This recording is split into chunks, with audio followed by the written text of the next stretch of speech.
Good morning. Good afternoon. Good And good evening. Yes. Good night. I ruined it. That's No. the show. Thanks for tuning in. Some Welcome Bruce Almighty. to the CNFT news. And that's the way the cookie crumbles. BEA, beautiful, always warm, always sunny. Oh, man. So, Fresh Charles Hoskinson video we out go. there if you're interested. Thursday video. Fresh dose of Uncle Charlie. Yeah, we had a great video from him. This is our first video after Mardi Gras, so welcome back to So we're us. very drunk. Last week, it was, I think Pete stepped in for me. He had a lot of problems. The production value was problematic, to say the least, with him in and Pete's a terrible drunk, so I'm not surprised. who isn't around here? I mean, the water cooler is literally filled with tequila a lot of times, we discovered. So much fun. And Tyler pointed that out. We didn't even realize it because we were so drunk. We thought it was water. Yeah. How did you even know? When you start drunk, then it's hard to Exactly. tell what's really going on. But of course, we've had a lot of fun down here. Mardi Gras was a blast. Always. I was really given this special. mushroom. She earned a mushroom out there. You know, you earn things on the street at Mardi Gras. We got a shot. We got a number of shots From a lady in a various shot people. Yeah. We had a lot of fun. We made some hats, which we'll show off a little bit later, and we got out there and we did it. Best day Stayed of up the year. till 3:30 at night the night before, trying to hurry up and make some costumes because we didn't start been on it busy. until the night before, yeah. but that's okay. But it worked out. We did it. Everything we wanted to We do. got through it. We've been talking before the show with Tyler about how we're gonna march in the parade of Chewbacca's. We're all gonna go out together, and it's like only $40 for each person, and we're gonna get all dressed in CNFT. Yep. Yeah, maybe we'll be able to organize a big parade someday. Yeah. What's up, Sean? Happy Thursday. Thanks for tuning in. I hope you are enjoying your poster airdrop and the 69,000 fungible 69. tokens of that. Oh, we you sent that? over. You sent those to them too? Yeah, that's right. Hell yeah. So Nudes and 8 Atoms were on the show, and then Nudes, of course, and both of them are part of the Alexandria project. And they minted the show, their segment, which is like an educational library. Long thing. Yeah. And so you can watch their segment of the show by looking at your wallet now, which is pretty cool. Yeah, we got millions and millions of these things. They sent us about 42 million. So we'll be giving these away. Yeah. Pretty good. And of course, now that we got the poster too, not to give us more work, but I think we're gonna have to find out we're gonna have to find out what happened to Kate, I think, in a video that goes along with that poster. I think we're gonna have to make a movie, is what I'm saying. You're lame. I think I'm 100% agree. I think that there are some clues about what happened in the Legend of Kate Fear, and I think we might have to go headfirst into the metaverse to find out the truth. Maybe that's where she is. Maybe she's stuck in the metaverse. Oh, that's the one thing we I think that's canon. That's what happens. She fell into the minting machine, and then she's in wallets. And I mean, if you're stuck in a wallet, you're gonna try to get out. So she's made it to there. Yeah. There's copies of her out there now. It's not just maybe one. they can work together. True. This movie's gonna be crazy. It's gonna be like Matrix, John Wick. It's definitely gonna have Keanu Reeves in it. It's gonna be like the multiverse of madness, really. It's all these different Kate Fears from different places and what they've been through. One of them will be like Sarah Connor up in here, We'll get some crazy twists and stuff.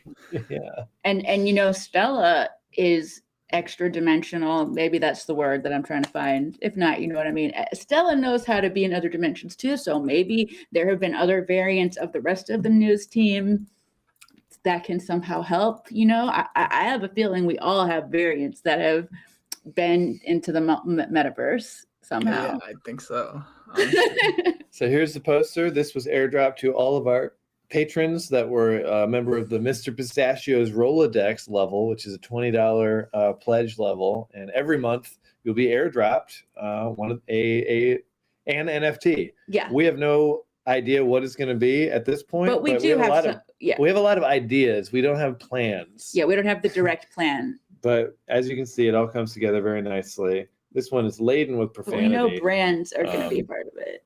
We do know items Yes, from that's Mr. right. Pistachio's some more Pistachio brand. company. Yeah. plans that we have to activate. Maybe a get out of jail free card. So there were 6 of For these rich minted, people, and for- that's all there will ever be minted. So congratulations to Sean and the rest of our patrons And for picking one of these up. And congratulations, because guess what? We have had some mugs earned. I don't have my mug shit, today. that's right. So we've got some mugs earned, and that means mug NFTs that Tyler made as well. Tyler made 3D models of these mugs, the exact same thing. So it's like a physical and NFT version. And so we actually have a few people that have mugs, and I personally, I'm sure that y'all agree, I really want to see pictures of these people with their mugs, or like I want them to take a picture of the mug in some environment and post it to social media. So maybe we should come up with an interesting hashtag for that. Yeah, that would be pretty cool. Definitely want to get mugs of madness. Got to share that out. Metaversal mugs of madness. I'm gonna tweet out the space rope. I mean the. Yeah, totally. Yeah, sure. Also got some Mardi Gras videos to show today. Yeah. Very excited about that. Let me just make sure that got everything here. Take a look at it. Okay, cool. Well, I think we should start off though with some news. That's what we do, right? Yeah. So for the CNFT news, well, of course, welcome to the CNFT news. Well, maybe should we have the beginning be a little bit longer, since we don't know where our first guest is right That's now? True. That is true. Well, we could roll through this, and then I could do some Mardi Gras updates after this segment if we need more filler time. That sounds good. Yeah, we're waiting for one of our guests to show up backstage and confirm that they'll actually make it today. Yeah, I talked to them today. They're not here. So we talked to them, so they should be here. But we have a long show anyway. We're gonna make plenty of time. They'll show up. So CNFT news. Here we go. We're the Real News, Real Nonsense Network. And getting realer and more nonsensical with each passing news day. Exactly. And it's time now for the intro.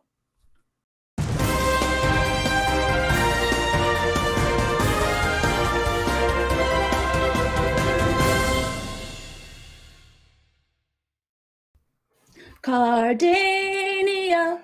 This section of the news sponsored, of course, by That's Cardania. the anthem part of it, anyway. And we like to pull out this cool lamp that we have that we were sent for participating in the marble races and creating a custom track, the first custom marble track. This thing is awesome. Join those marble races, lubricate your marble, pep talk it, get it on a straight path. Shaming your marble will do you no good.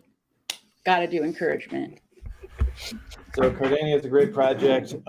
They are currently the most exciting thing going on in Cardania land is the prismatic lands. They have been generated.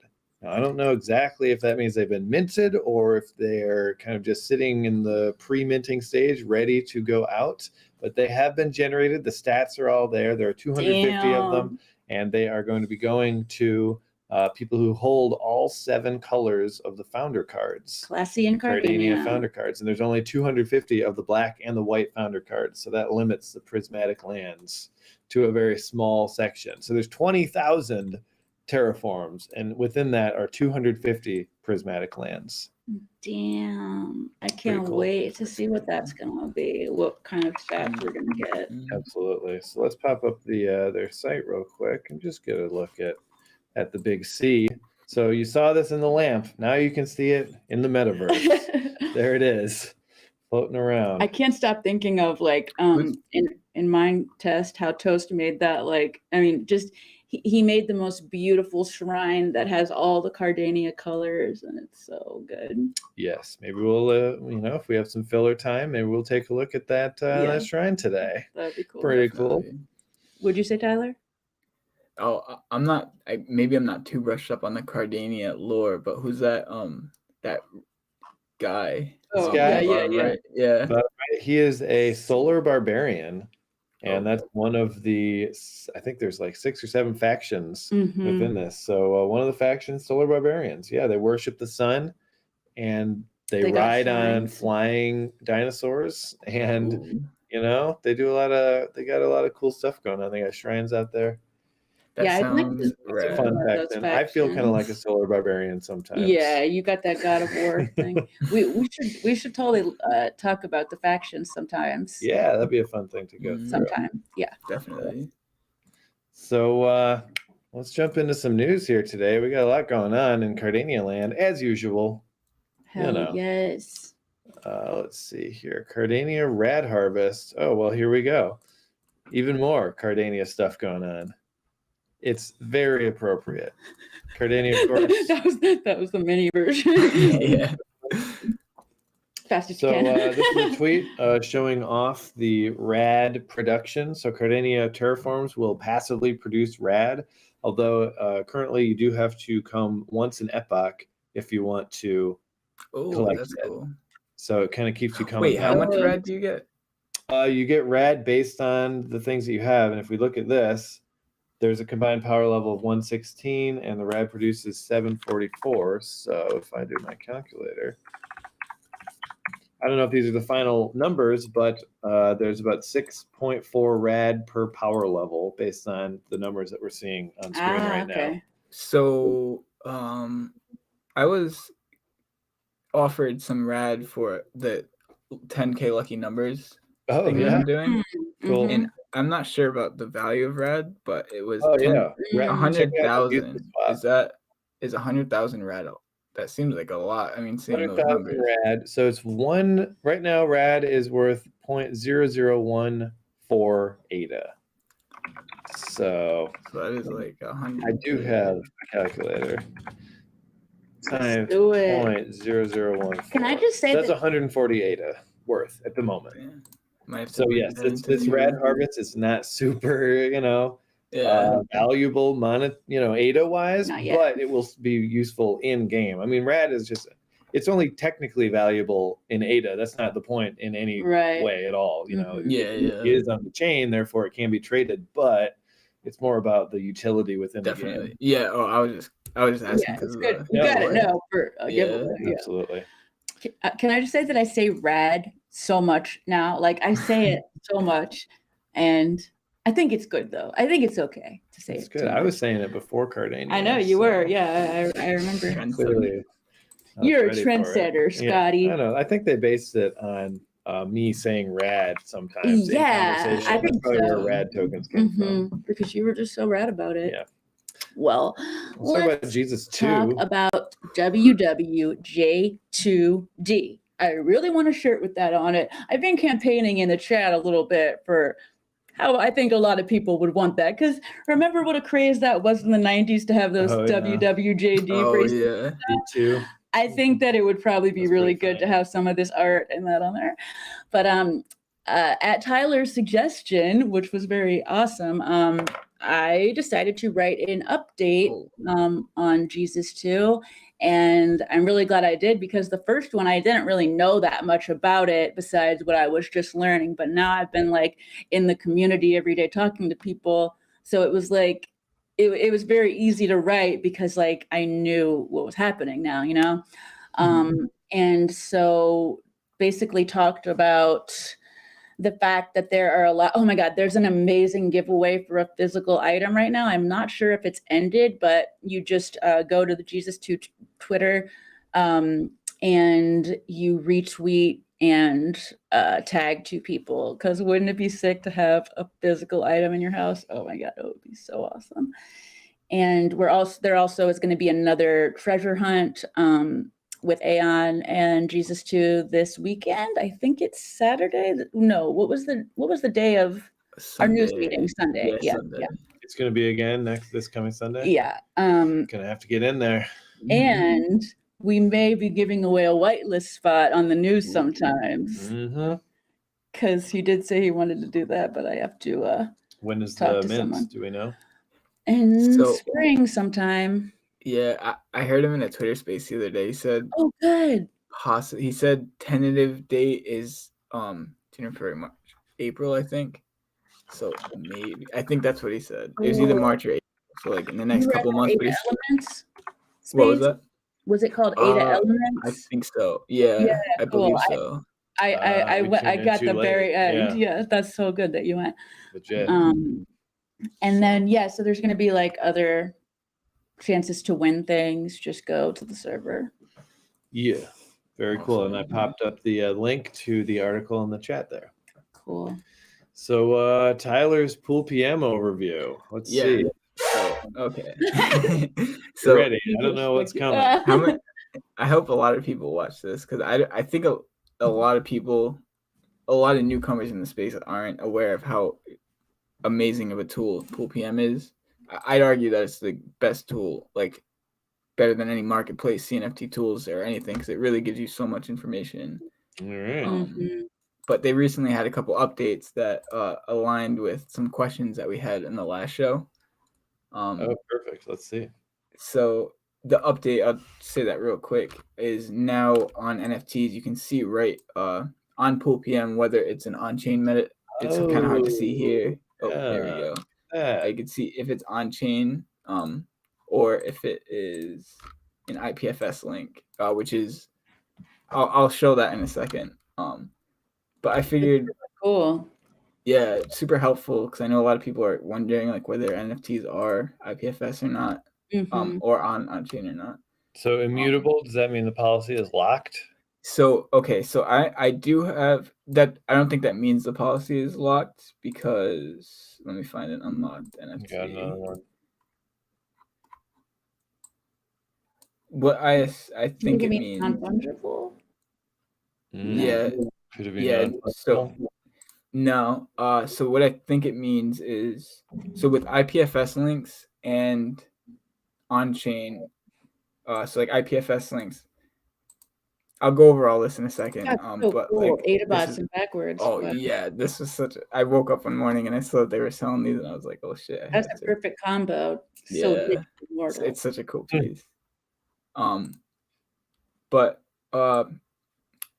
basically, what I think the immutable means is, so once the IPFS link, this thing right here, is in an NFT, that link can only ever point to that media file. Because the CID links are made by the media file, like.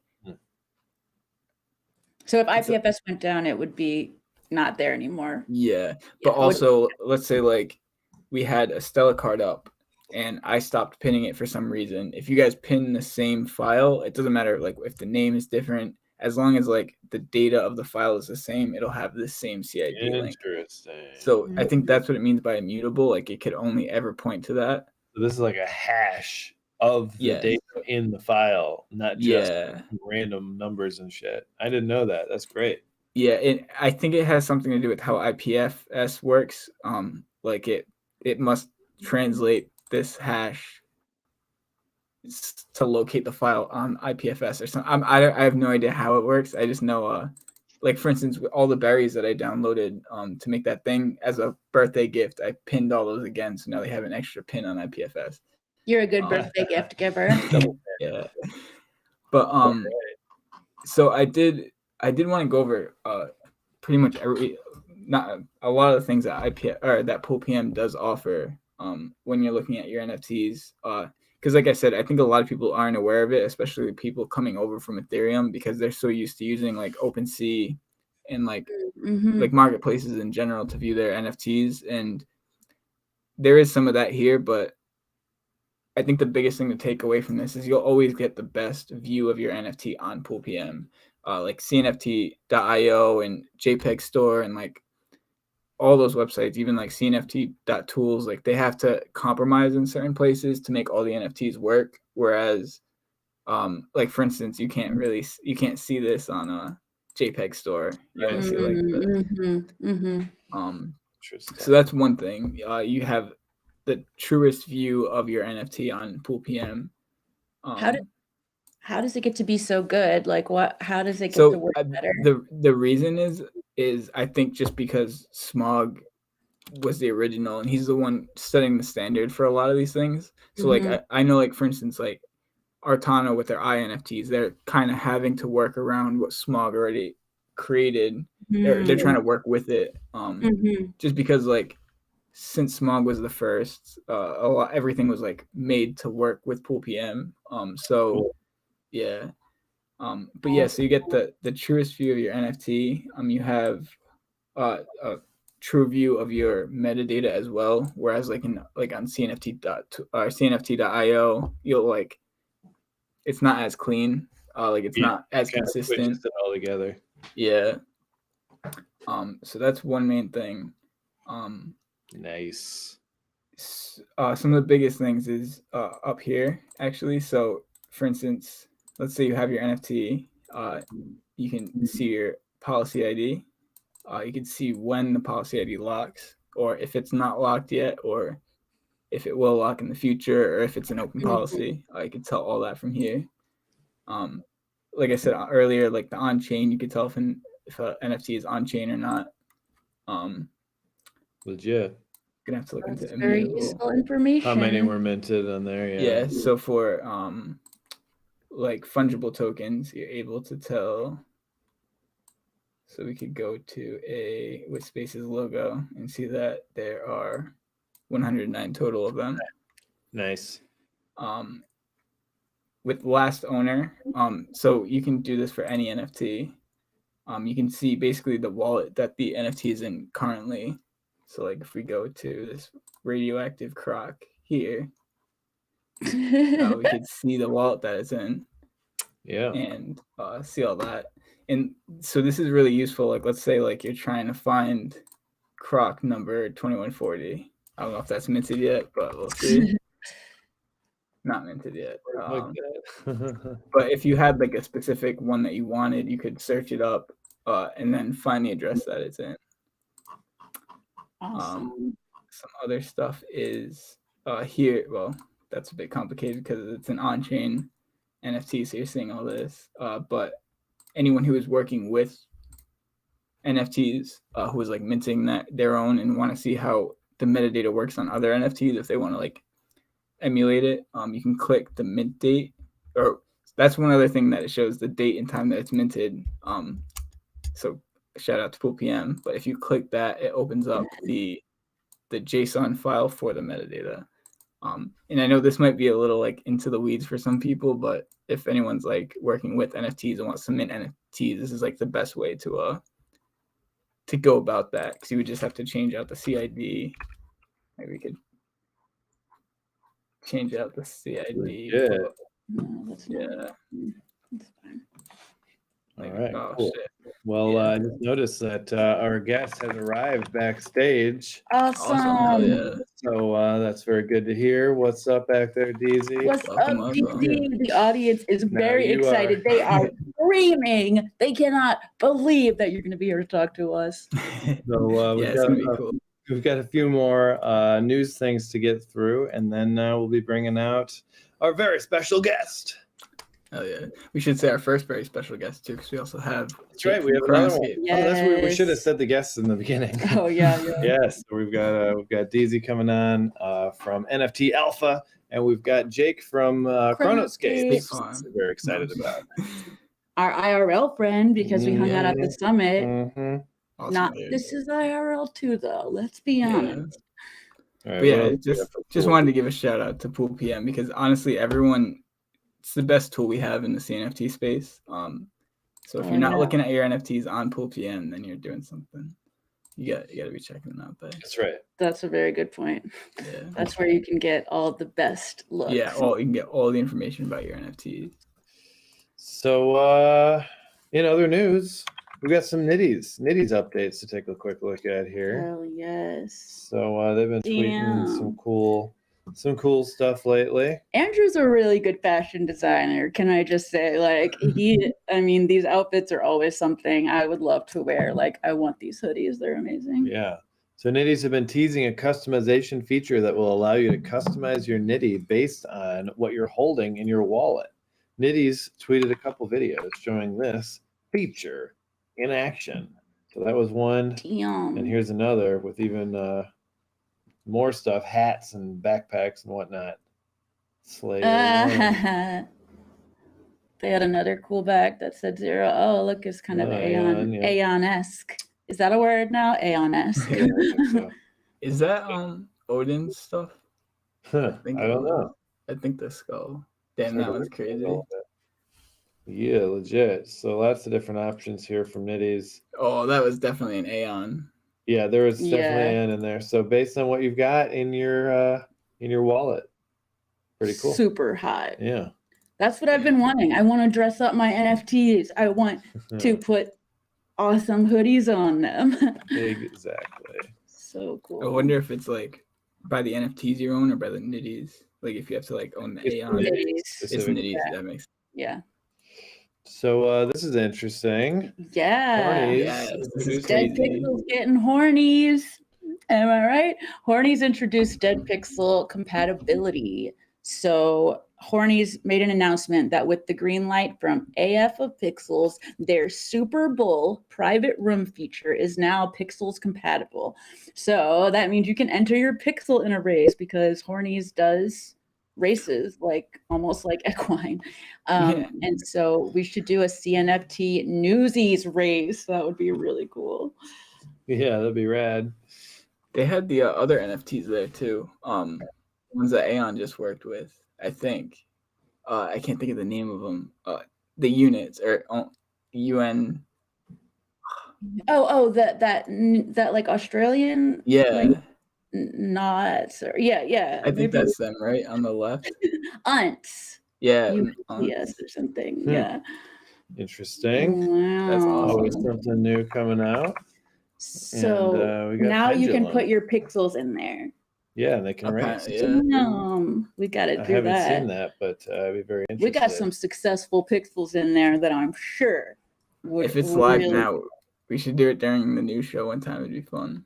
Oh hell yeah! Like next week or something. That would be really so cool. Pendulum. Yeah. So Pendulum. So highly anticipated project Pendulum is coming soon. The artist Cosmo put a tweet out showing that the artwork is completed. The Discord went live recently. We're still waiting on a mint date and a price, but the drop is expected this month.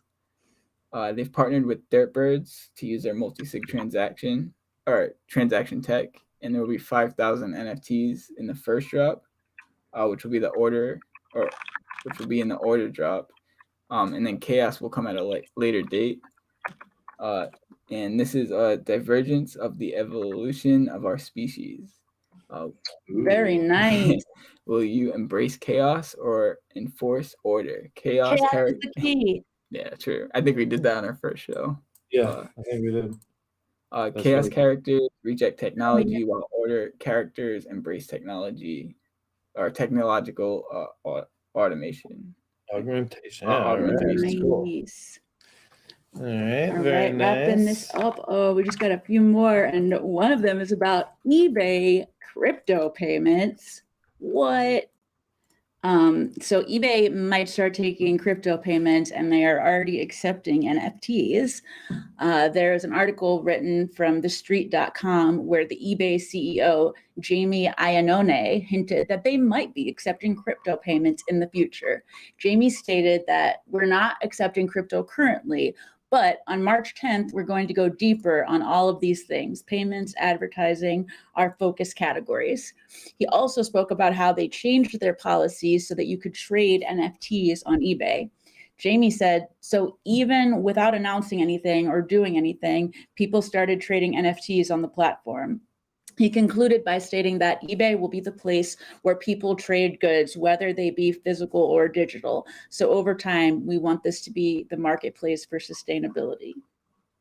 That's huge. Yeah. I'm sure that will bring people in because there's so many creative people that are making things on eBay already. And if they see NFTs, then they might just see another awesome way for them to, meet people and broaden what they're doing. Also, it'll probably be the only marketplace where you can trade your NFTs for fiat. So I'm sure there's somebody can buy them, but that's a good point. They don't, Very interesting. It'd be interesting. This is an interesting thing as well. So there's a Ukrainian flag NFT that sold for 6.75 million in Ethereum, 2,258, and that's all being donated to Come Back Alive, which is an organization donating supplies to Ukrainian civilians and military personnel. Awesome. So that's not bad. And they've raised, this is from the Ukraine DAO, in fact, and they've already raised $7 million. So this is just doubling the amount that they've raised for Ukraine. And Ukraine DAO is a crowdfunding campaign led by Russian punk band Pussy Riot, who really? John Walker had just I think it was promoted. The campaign was led. Yeah. And so that's really cool. And yeah, so Sean just saw them live. That's really crazy. Huge connections. All right, we got 2 more stories, and then we're on to our special guest, NFT Maker. Rex Clark. NFT Maker continues to roll out new updates and partnerships. They recently announced a partnership with Cody by integrating the stablecoin JED for their users to utilize while transacting on NFT Maker's platform and their product ecosystem. Can't even keep up with all these partnerships. Yeah, honestly. They also added a new feature. Now you can whitelist addresses by their stake pool. That's pretty cool. And that's not all. You can also check a tweet from Patrick showing that they are now minting NFTs on Milkomeda. I can never say that right. I actually found out that it is supposed to be Milky Way and Andromeda. I thought it would be Andromeda, but it's like there's like a bridge, so it's also like that. Yeah. Okay. Like that. Yeah. Very cool. And I just put up the wrong link, so I'm going to remove that and put up the right one. There you go. So there's a link now to that tweet if you want to find out all the specifics there. And now we got one more. So this is a story about Kraken, which is a very large crypto exchange. Jesse Powell, the co-founder and CEO of crypto exchange Kraken, tweeted about why they won't voluntarily freeze Russian crypto accounts. He stated that they cannot freeze the accounts of their Russian clients without a legal requirement to do so.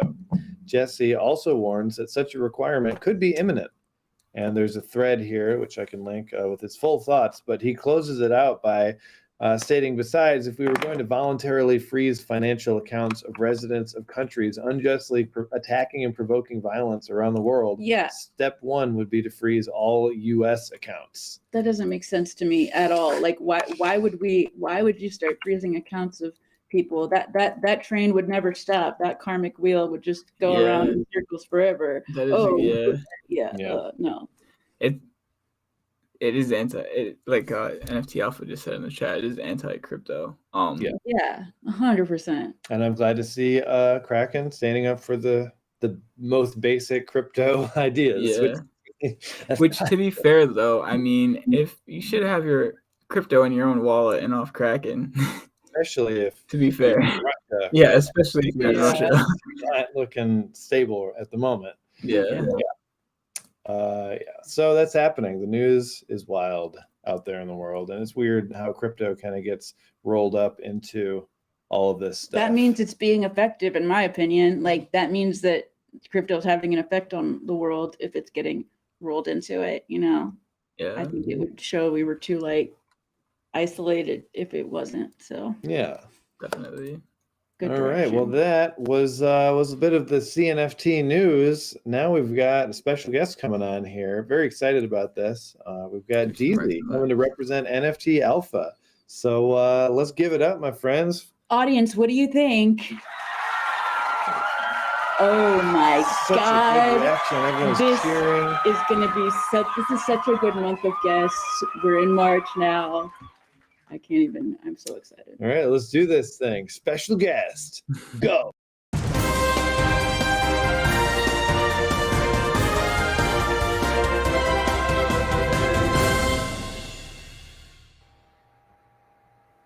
I don't know if I'm worthy of that, but thank you. Welcome. You are definitely. The people seem to think so. They're going wild. So anybody that's here is automatically worthy of that. Yeah, Deezy from NFT Alpha, formerly NFT Update. That's right. We're formerly. Follow me So, on- yep. he slid into your DMs too and started attacking you, huh? No, we just No. yeah, the wind was shifting, and we were like, okay, let's make our own thing. And we we had never, it was never our creation to call it that, because that was Buffy Bat. we were joined with Marco, and that was the name of his channel. That's his So biz. it was like, it made sense that would be what the news was called. But then, we were just, it just seemed similar right. situation. We were just a segment on BitBoy Crypto's Yeah. channel, so it made sense. Yeah. The example I always said is weather update, sports update, NFT update. It's not some like magical name that we pulled from the Aether, like a Nike or a Google. You know what I mean? Like it's just an NFT update. It's just but, a word. I mean, we got attacked by the guy, and he sent his whole community against us to we've mass been report reading us. on that.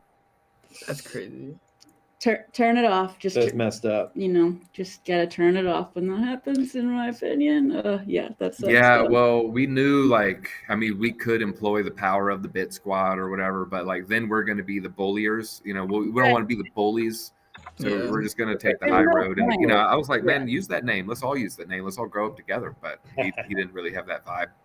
Yeah. Hey, now that we're not it anymore, Now you can call it a basic name. So Yeah, basic. Yeah. it's a basic name. Yeah, it is. Like NFT Alpha is so much better, right? Or CNFT news. I think it's definitely much snappier and more, it's more specific, and that I think that's what you want for people to recognize anyway. Like, they're like, oh, I know who that is. It's not like it could just be anybody, because it's just a word. Yeah, exactly. Yeah, but thanks for letting me be on the show. I'm honored to be here and excited to hang out with the OG NFT updates. It's the OG NFT update reunion here. Yeah, 100%. That's kind of true. Totally. Yeah, that's nice. Yeah, we've enjoyed getting to know you over the weeks, and we love that you do some blooper wheels in there. We like that you try to have fun with it too, and we're glad that you're here, and we want to talk about how I'm so curious about what the eureka kind of moment was, or the moment where you were like, you know what, let me see what's going on over there. In Cardano? Yeah. Oh, with Cardano, man. Well, it's a hot topic. It was Boss Cats. So, that's a loaded project, but Boss Cats is the reason I downloaded a Nami wallet. That's amazing. The reason I, went on CNFT.io. Boss Cats is the reason I converted a lot of I think I converted stable. I can't remember I don't think I sold crypto for it, but yeah, it's the reason I've funneled thousands of my own money into Cardano is because of Boss Cats. So, I mean, people like to hate on that project, but I think it's directly responsible for a lot of people on-ramping onto Cardano. That's great. Definitely true. Yeah. 100%. So that was your first. I mean, people hate the project. Let's go ahead and say it, right? I mean, are we trying to not talk about it because it's Boss Cats? But I mean, let's just be real. People hate it. And people love it and people hate it. Yeah, exactly. And you know what? I think that it's important to have things like that in the community, because it shows that we aren't that no one is trying to control things to be in just such a way that's not offensive to anybody. Like, it's good if it can, create something that makes people feel a feeling. It elicits a feeling, whether it's rage or love. It's a feeling. Yeah. Exactly. And we want more people. 100%. Got to. The future is the best, in my opinion. The future is the best of both of or all of the blockchains coming together, and big time. So that's not if Meta has his way. Not if Mark Zuckerberg wins. I don't think he will. I don't think he will. Well, he's winning now. I mean, we can say whatever we want. He's winning now. So, I mean, if we can say he'll be dethroned, but he is winning. I don't even know if he's winning though, because they have Oh, he is. Look how many people use his apps versus Horan Sand. Well, no, what can definitely you do on with that. right now? No, definitely with that. But like metaverse is what's going on with like Unreal Engine and the stuff that they're doing. Okay, we're talking about things might be cooler 4 years from now. Sure. But today he's winning. It's good for us to acknowledge that and navigate with that, facet of information. But I mean, what do they have today though? Do they have anything? They have the VR worlds, and they got some other things, and it has more monthly users than anything. Damn, I wasn't aware that they actually had a metaverse out. I've never plugged in. I mean, what's a metaverse though? I mean, that's a whole nother topic. I mean, this is a metaverse. Right? I mean, what is closer to a metaverse than an Oculus? Nothing. Oh, right? yeah. Unless we want to go to Dubai and put on some $20,000 haptic suit. Being connected to VR Yeah. necessarily. Oh, I mean, agree with that. But when we think of the metaverse, we think of like a Ready Player One future that is kind of unknown. Is it going to have olfactory? Is it going to have, haptic feedback on pressure? Is it, but I mean, I think it's fair to say putting on an Oculus immerses you more than anything else. Okay, the most immersive metaversal experience is an Oculus, is your state. Yeah. Would you disagree with that? No, I mean, I think that you're probably right on the money. But I feel like more immersive in other ways. Like my life isn't changed when I put on an Oculus. Where is your life changed if you go in sand? Well, it's not really about going. I think we're there now. It's more about like the people. Like the beta version, the physical metaverse, not the virtual one. Like I would argue, like Twitter Spaces, people all over the world in Twitter Spaces. Yeah, like I would argue. I mean, there's that point, and you could say, look, my Discord channel feels more like an immersive community than that Oculus. Sure, but now we're kind of changing the definition to fit, making Meta lose. You're changing the definition to make Facebook the loser in this scenario. That's just my 2 cents. And I'm not soulless. I love crypto. I want, Ethereum, Cardano, and Solana to be integrated with Meta. I just think we do a disservice to the whole industry when we pretend Zuckerberg isn't crushing everybody.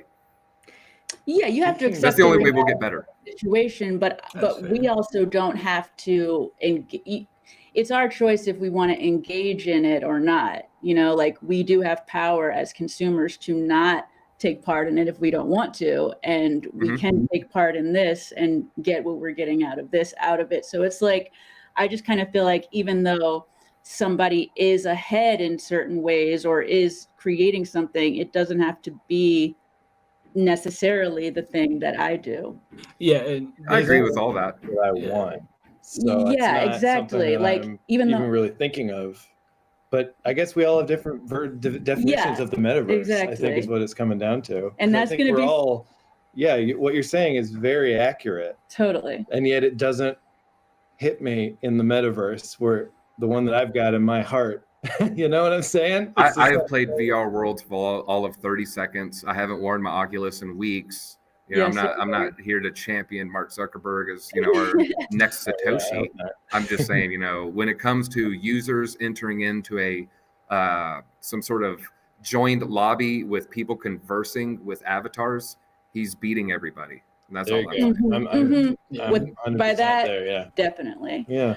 But I feel like we do have that situation when we're going to Twitter Spaces. It's kind of like entering a lobby anywhere. It's just like the visual aspect of it isn't there. But like, it's like really, I wonder what. But the thing about it is like things with technology especially change so fast that it is insane, and it's like something that feels like it's going to be stable forever.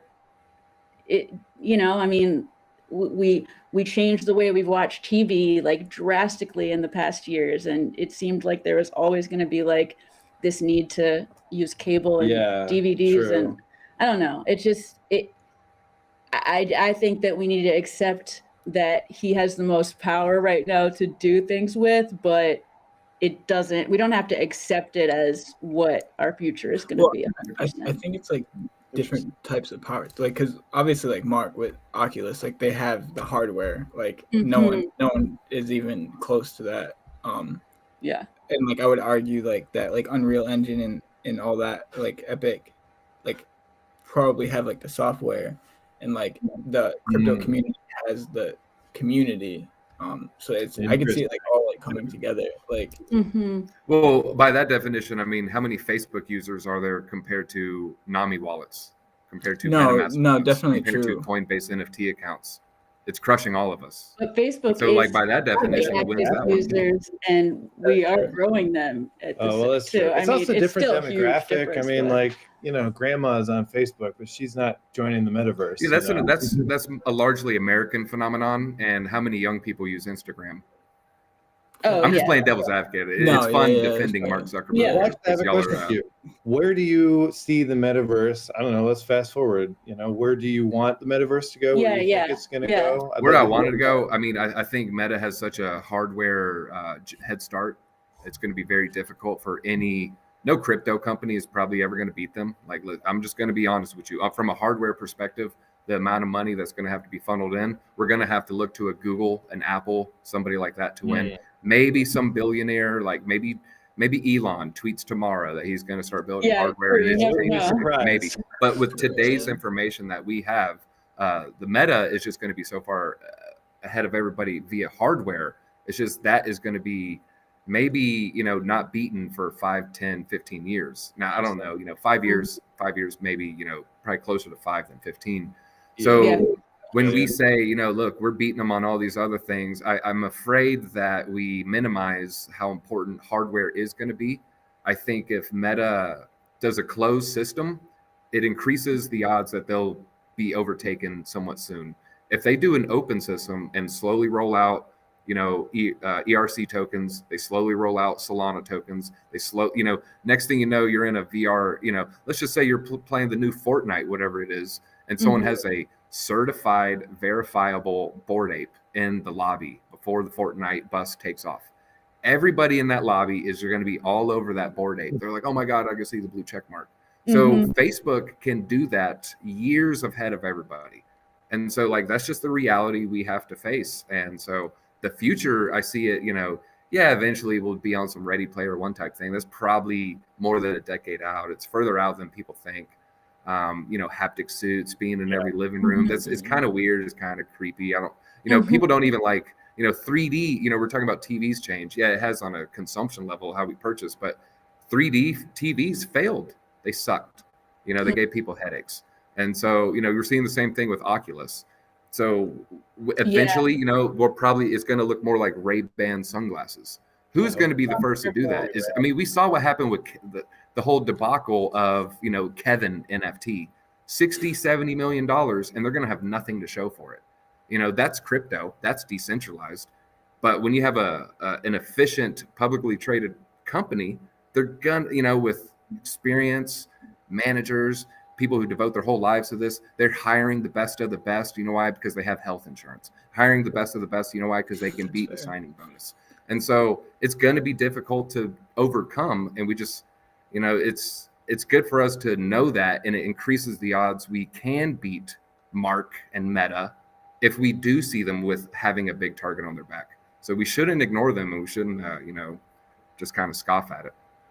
Oh, yeah, no, not scoffing, but I definitely think that people are kind of apprehensive of the creepiness factor. Well, to be fair though, listen, and I think they're kind of scared of someone controlling them that is that powerful. So I think our community, our community is like the crypto community is, because we're crypto heads, because we want decentralization and all that. Yeah, I know my brother, he'll if Metaverse comes out on Facebook, he'll be using Facebook. 100%. Yeah, definitely. We're just coming at Yes. I can see that you hit it there. Pavia integrates Meta, and then you know what? We're all gonna say, Mark, you weren't that bad. So kind of brings me to what I said. If Meta opens up to blockchains, they have a really good chance, and a lot of us are going to be flipping sides all right, I guess they weren't that bad. But if they don't, that's when we can beat them. I really want if he doesn't open it, he will go down. It will just take time. Yeah, I want Apple to do it. Let's do it. Let's have Apple do Meta. We know who has the iPhone. That's fair. I got an iPhone actually. I never have before. You need them for Twitter Spaces. I love the face tech. I love that I can make animals and 3D avatars move with my face now using my phone. So there's definitely some really good perks about it. Question: what is the iOS integration with Spaces that's different than Android? So I heard about this, and I guess Twitter bought the company that made Spaces originally. And that company originally just made it for iPhones. And but you can do it with Android today. No, you can, but the code or whatever that's made that was used to create Twitter Spaces was originally just made for iPhones. So they're still having a little trouble getting it to work perfectly for Android. Or FUD. Yeah, so that's why false, wrong.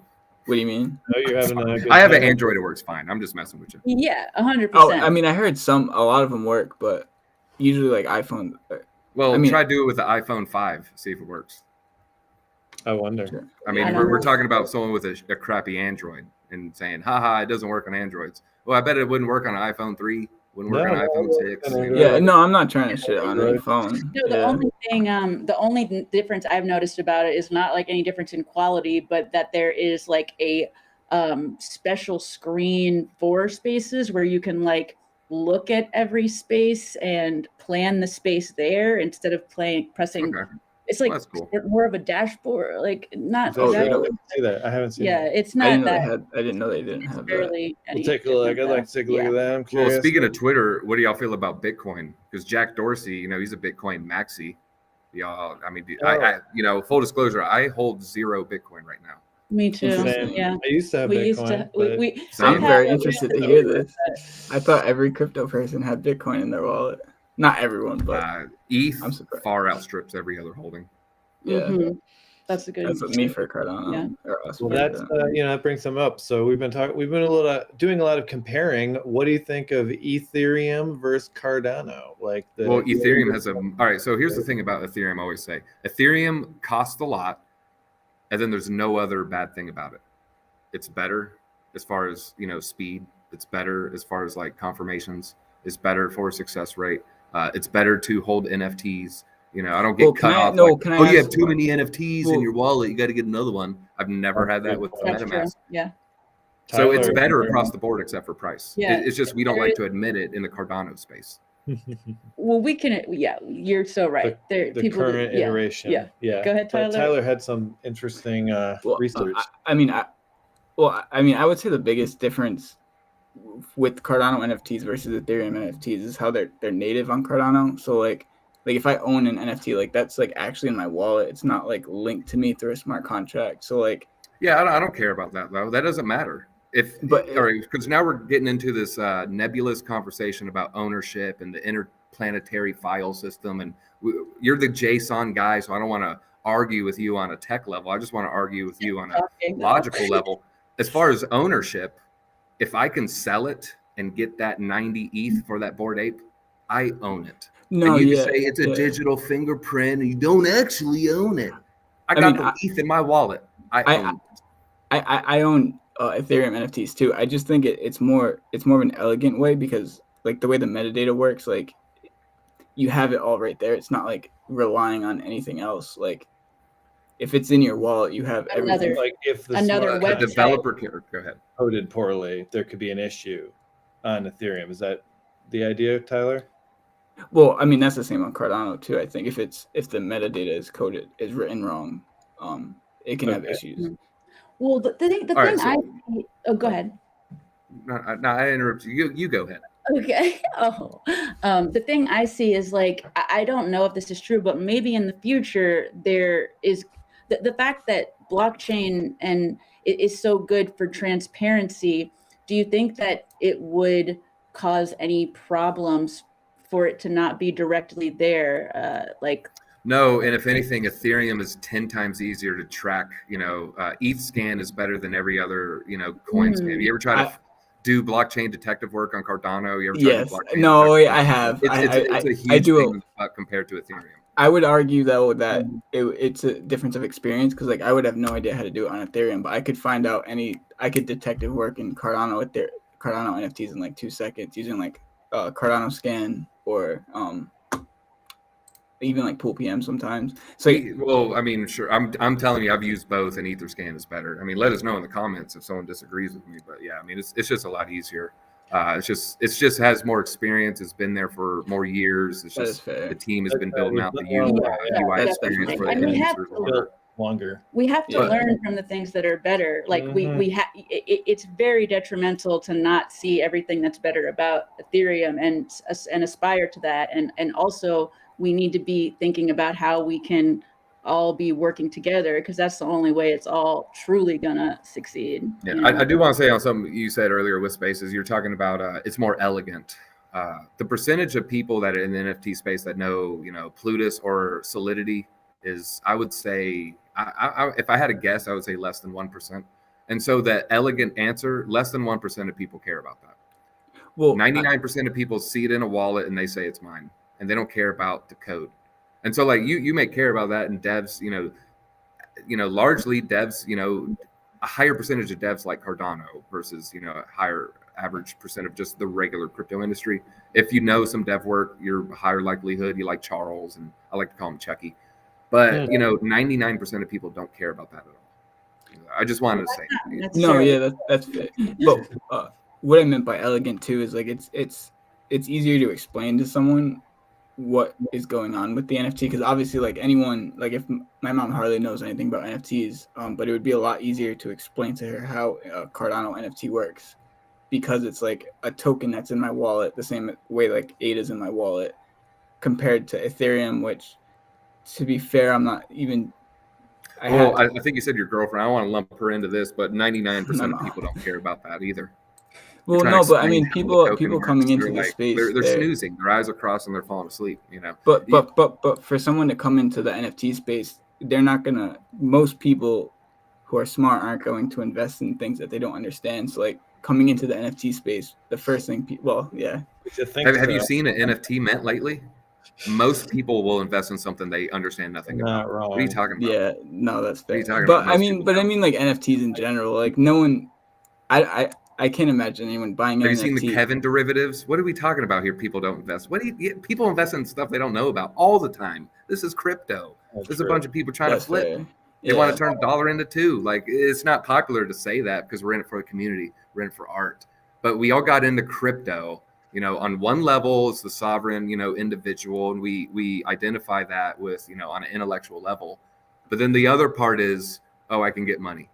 And we don't like to talk about that second Changing part, the world and money. but it is a large driver of volume in the crypto space. Definitely. Yeah. Well, I think the thing is, you say that, the price is the only thing that is worse.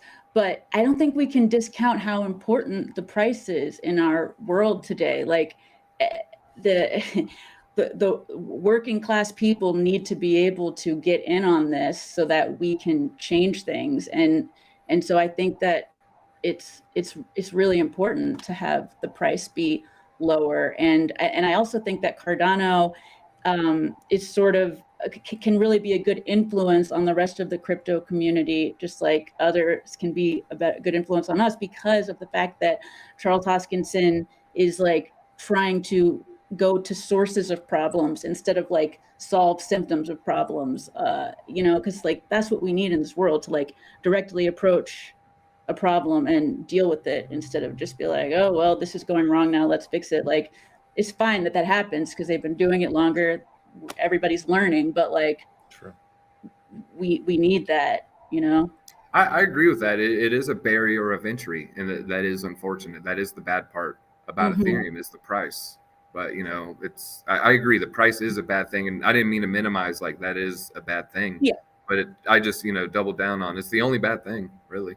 Well, why don't we bring up a couple things from the comments here? Timothy Grigsby asks, is Cardano better for staking than Ethereum? Because I know Ethereum, you have to lock it in, and you have to have a shitload of it, and it has to be locked for a really long time. Is that still how it works? I think to be fair to it, if we're talking about ETH 2.0, maybe, but we're talking about just staking random coins. Because it's like we're trying to compare different things. We're taking the worst part of ETH staking, which is staking for 2.0 versus just staking. Like, you just stake on Celsius, and I don't even think it costs a gas fee. I staked some glitch yesterday on the ETH protocol. Yeah, I had to pay a gas fee, and that is a barrier of entry for a lot of people. I think I paid $80 total. So yeah, it is tough. But when it comes to staking NFTs specifically, on ETH, it is expensive, but the UI experience has been great for me. And this isn't every Cardano NFT project, but a lot of Cardano NFT projects are, send 2 ADA to this address and trust us, we'll send you tokens back. It's essentially a trust system. You're sending it to a random address you saw on Twitter or Discord, and it's not as easy as like verifying it with a transaction with your wallet. Now, that's not every Cardano NFT, but that's the majority of staking NFTs on Cardano. It's just some weird bull crap where I'm sending you 2 ADA. You send me 1.9 back, and I get your whatever token. Staked ADA or NFT. I wonder. Yeah, me neither. Yeah. Isn't it a trust system either way though? Like I've never staked an NFT on Ethereum, but I'm assuming there's still, you have to trust the smart contract or trust the platform. Is that fair? It is, but like OpenSea, you know what I mean? Like something like that. Like, it's a trust system. I'm assuming the check mark on the Bored Ape is I'm getting a real Bored Ape, not a fake one.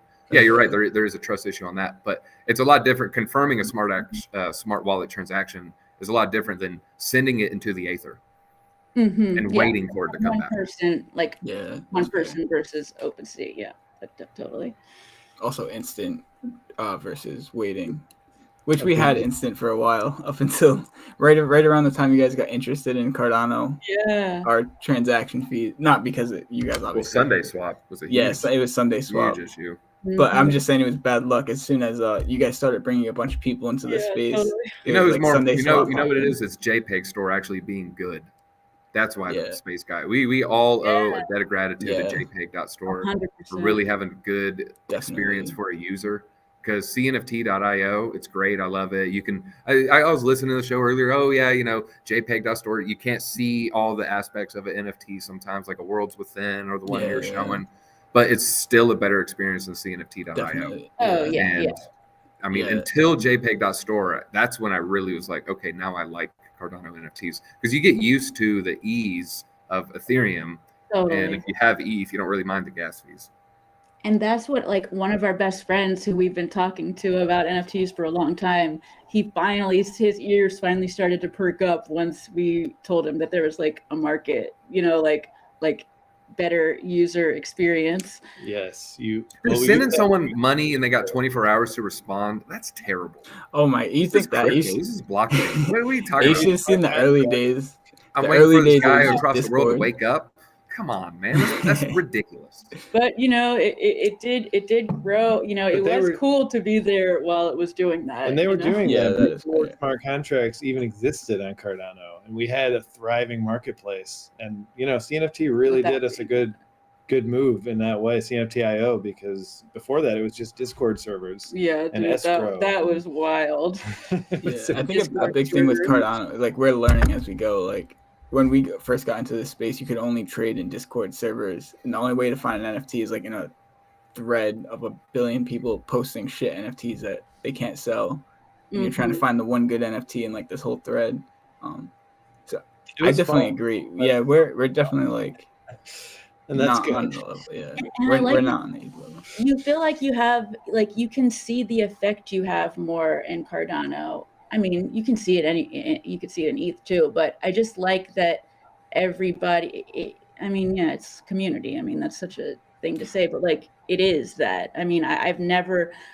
NFTs have made the stakes of relationships because money is involved. It's like the friendships go deeper because you're all like building projects together. It's a lower percentage of bad actors. True. Yeah. But what a wild thing. Okay, so I wanted to. Before you say, I want to say this. Boss Cat got me into CNFT or got me into Cardano NFTs. JPEG Store made me stay. That's a good quote. I feel that. So you got this NFT alpha thing going on. Can you tell us about that? What's your mission? Where are you seeing it?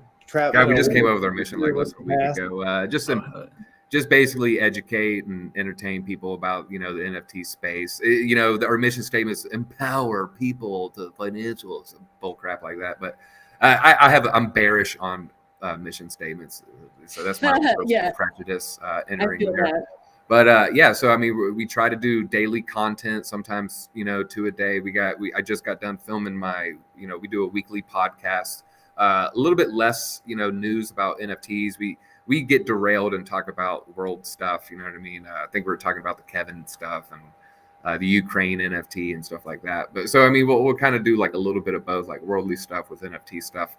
But then, we just try to put out, regular content, educate people. I mean, we saw that the desire was there for NFT content. So, I mean, we started largely focusing on that. We're talking about community of Cardano versus Ethereum. It's a smaller pond. And it's less, motivated by bad actors, like you said. There's the financial incentives aren't there, so you don't got the scummy people just trying to make a quick flip. So it is a more organic and natural community, and they're just very welcoming. And honestly, what made us dive into it was the engagement from the community on Twitter was just so strong, felt so natural, felt so authentic, and start hanging out in these discords, and it is just a good vibe. I love the Cardano NFT space, and definitely glad I got in when I did. I wish I would have got in sooner, of course. Well, it's all meant to be when it was. Yeah, I think everyone wishes they got in earlier. I'd have more space buds, basically. Yeah. Well, yeah, feel that. I'm talking about getting in earlier, when we set up this interview, so I actually got into crypto through BitBoy. He was like the first crypto one that I watched, and same with Will, who's the person who helps us put together the show. Well, yeah, what's up, Will? But so I mean, well, we were just talking about how that's cool because now you guys are doing the same thing with Cardano. But putting those two things together, I'm curious because I know they're kind of against Cardano. Maybe I'm not. I don't know if that's the right word. The BitBoy crew, No, they're not. No, he called himself the Cardano channel a year or two ago. Oh, damn. Yeah. I sorry, I could be wrong. Yeah, he's had Charles on the show. Wow, that's cool. Yeah, no. We all love Cardano here. Cardano's like a big bag of theirs. And TJ is the CEO of the company. You see him on that live stream. He's the guy in the corner in the little box. I hope I'm not I don't want to give out too much of his personal information, but I mean, I think he's sold a house, and one of the things he bought a bunch of Solana and Cardano. Oh, so yeah, I mean, we have fund our operation. No, we love Cardano. Very cool. I know what it is. Ben changed his profile pic to a punk earlier, so now he's upset. I get it. It's okay. We love Cardano though. Nice. Oh man. One thing I wanted to ask you about was what projects you have been most excited about lately. Oh yeah, lately, sure. Well, I mean, we got the Benjamin's group thing. When's that egg hatching? That's real soon, right? So that's pretty cool. That's one of the things on the radar. I didn't know it was going to evolve all the time. I think there's so that's minted in the past. Something currently minting that I think is good. I think Bitfin's team is really strong. You always see them in the spaces. I think their decorations are still minting. And then yet to mint. You know what? I don't even know much about this project. Just the art was cool, and I'm looking at it right now. Ada and Vedas actually has good art. I know nothing about the project. It could be a rug pull. It's a 3D thing, so it looks pretty cool. But there's so many things releasing. If you go to CNFT calendar, I think it's .com. There's just so many things every single day, and it's just it's a little more crap. I mean, let's be real. It's unfortunate. Cardano's slowly turning into Ethereum, where a higher percentage is just doo-doo. Every day it's a little bit worse than the day before. I'll make an argument against Cardano real quick that I think it's gonna get even worse than Ethereum on Cardano because of how cheap it is to mint. Yeah, for sure. I'm just saying that because I want us as a community to try to prevent that. Yeah, build your bunkers now. Yeah, I feel like it's gonna get worse before it gets better with the shit projects. We continue to do the show, and you've got NFT Alpha out there now, and we can educate people about projects that we see as having more to them than just the basic crap. Yeah. There's enough out there for there's enough people out there for there to be multiple educators and entertainers. Oh yeah, there needs to be. You hear that NFT update? There's even room for multiple NFT updates. Exactly. Yeah. I like the Toshe guy because he's threatening me with violence, and I'm a large guy who's. I used to be a bouncer at a bar. I used to get in fights regularly as an adult. So it's not nothing crazy to me in my mind, even though it should be something that you never do. It just became normalized in my mind. And he's from New York, and he's like, if I catch you in the streets of New York, and it's he's just this little dude who's just you're not gonna do that to me in person. So I like to just throw shade. I'm gonna see him in person eventually if he stays in space long enough. I just want to say, you know what? Despite all that, it's nothing but love. I just want to shake your hand. I'll probably give you that real hard dap just to kind of let you know who's daddy, basically. But a shout out to all the NFT updates. Yeah, I'm sorry to have had to have. Okay, I'm glad that I read it, but I'm sorry that you had to go through that, all that. I mean, it seems like we don't need that No, anymore. Like, no. see, So he opened the door and I pushed it a little bit wider. He's like, change your name, Goofies or something like that. And I said, hey man, there's, I just said a real nice thing. I was like, look, NFT update. I think it was, there's several NFT updates. I'm not, keep the name. We'll keep the name. I think we can all be happy. But then I ended the message with, and have fun tweeting good morning or something like that. Cause he just throws out normie tweets like nonstop. Raise your hand if you're building. Like that, that's his typical tweet. So I threw a little shade, and then that was just like throwing gasoline on the fire. And then he just really that's how it can be. He was waiting for that. Yeah, exactly. That's all. That's okay. Cool. I'll be at NFT NYC. No, I'm just playing. Are you gonna be in CNFT? Yeah. Vegas? I was gonna ask. CNFT. Well, can you talk about the Denver thing in October? The Vegas thing in October. Yeah, that's so far away. I don't even know what I'm doing next month. Yeah, I think you'll be there. It's gonna be. I know we will, but we'll book the room like a week or two ahead of time. Like, right. Big Boy Crypto is just like we don't try to plan out ahead too far because we gotta be able to navigate. Yeah. That's a good idea. That's what works for you. Well, this is coming to the end of our segment. Is there anything that you want to put out there that we haven't hit on? No, this is a great show. Y'all put out great content with Space. It was great, listening to you ahead before I jumped on. I'm not into like knowing JSON, external coding and all this stuff, but it's good to try to dip my toes in it and just learn the kind of the beginning parts of it. So I appreciate that. You definitely know what you're talking about. You two on the bottom love the wigs. I used to be a Twitch streamer. I also wore wigs. Oh wait, that could be your natural color.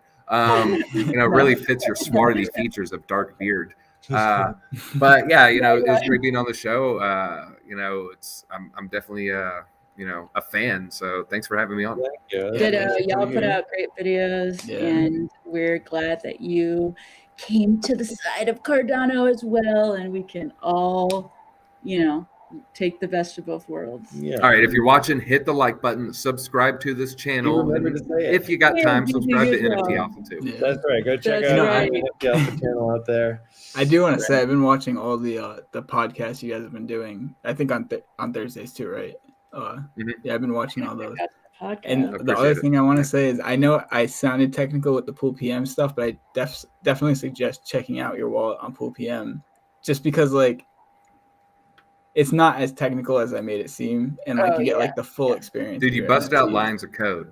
All right. Yeah, I know. Neo? Yeah, that was a little bit too much. But deadass, go to you've ever been Pool PM and just search your wallet address, and then you'll see it's a lot easier to view your CNFTs on Pool PM than it is on any marketplace. So check it out. Very true. Yeah. All right. Right. Well, appreciate you having me on. Thank you so much for coming on. Peace out. Until next time. All right. See you on the other side. Off into the metaverse. All right. Success. Yeah, it was cool to finally talk to him. Yeah, totally. Really exciting. It was very fresh perspective on this show. And I like to talk about. I think it's very interesting to see different perceptions of the metaverse. It's very interesting because we do need to be talking about this shit for sure.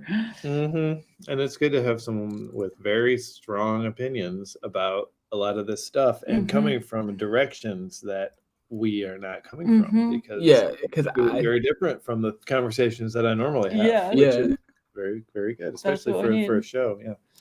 It makes me we should try to get Solana people on too. We should try to get other chains. Let's bring out some people. Let's I can.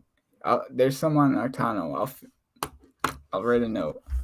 Yeah, do it. Here we go. Get more chains. Crossing chains. And I recently started following a few Solana people who are in a Twitter space with Joel Madden, and it was like a creator space that had Solana, Ethereum, Cardano. So I would definitely try to reach out to a few people too. So speaking of Bitfins, which Deezy just brought up, this is a fresh new tweet Holy that went out. Shit. It appears that Bitfins have been discovered in regions of Cardania away from major populations. An effort has been made to investigate them as they appear to be migrating towards more populated areas. What? Stand by. Bitfins in Cardania. It makes so much sense. Oh, Yeah, that's amazing. And and I'm very excited to be a part of that part. Wow. Did you know about that before? I did. Oh, you're keeping secrets from the news team, Scott. No, I did too. I Looked heard about over it my right before shoulder. this. Yeah. So very excited That's to good be working with Bitfins and Cardania on something very special and secret. So That's Hell crazy. yes. That's awesome. looking forward to what's next there. Underwater is a mysterious place, so it's going to be lots of interesting secrets uncovered, I'm sure. Are you dropping hints? Let's bust out our next segment here. We've Yeah. got the Cardano news. Now, we need to make a new intro. I'd like to call this Cardano and blockchain news. Yeah. So it's not all the same stuff. I mean, we kind of actually mix it up. Some of the stuff about the Ukraine NFT should probably been in this next segment. Yeah. It's fine. We're getting it all sorted out. But let's listen to some Cardano news. Y'all ready? Cool. And then when are we doing guests? Like what is Right the after. bigger- We're having Okay. Chronoscapes right on after this segment. Cool. So don't go anywhere. There's lots to come.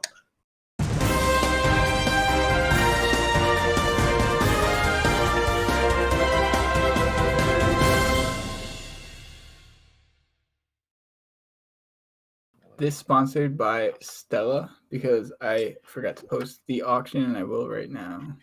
And it's my favorite Stella card so far, so I will say that I will be bidding probably. Wow. Well, no one bid the last Simply time. The so. last 3 times, and they're all in the Really? wallet. 3 times, no we'll, bid?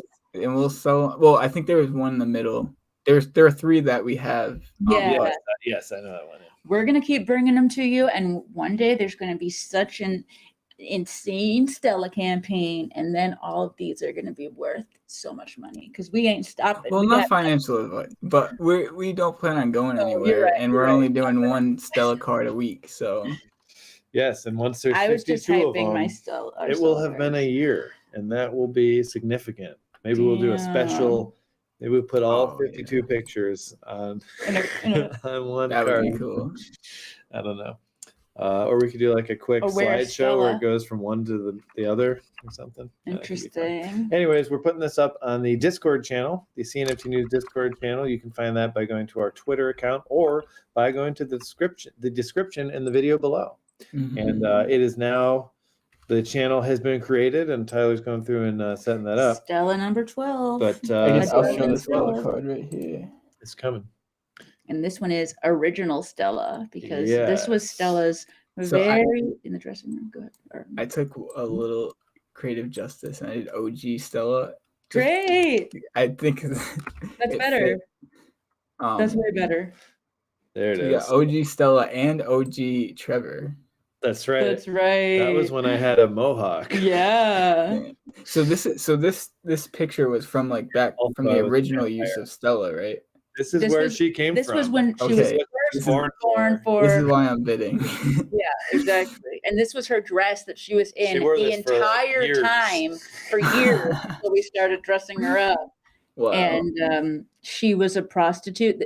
Actually, the description has this whole spiel that Stella and I gave as part of the surreal history party that she was in, where she talks about her fellow prostitutes. Yeah, Storyville. Now, this isn't just, hey, let's get a prostitute mannequin for fun. No, this was based on Storyville, which is a Red light district in New Orleans in Yeah. 1917. Yeah.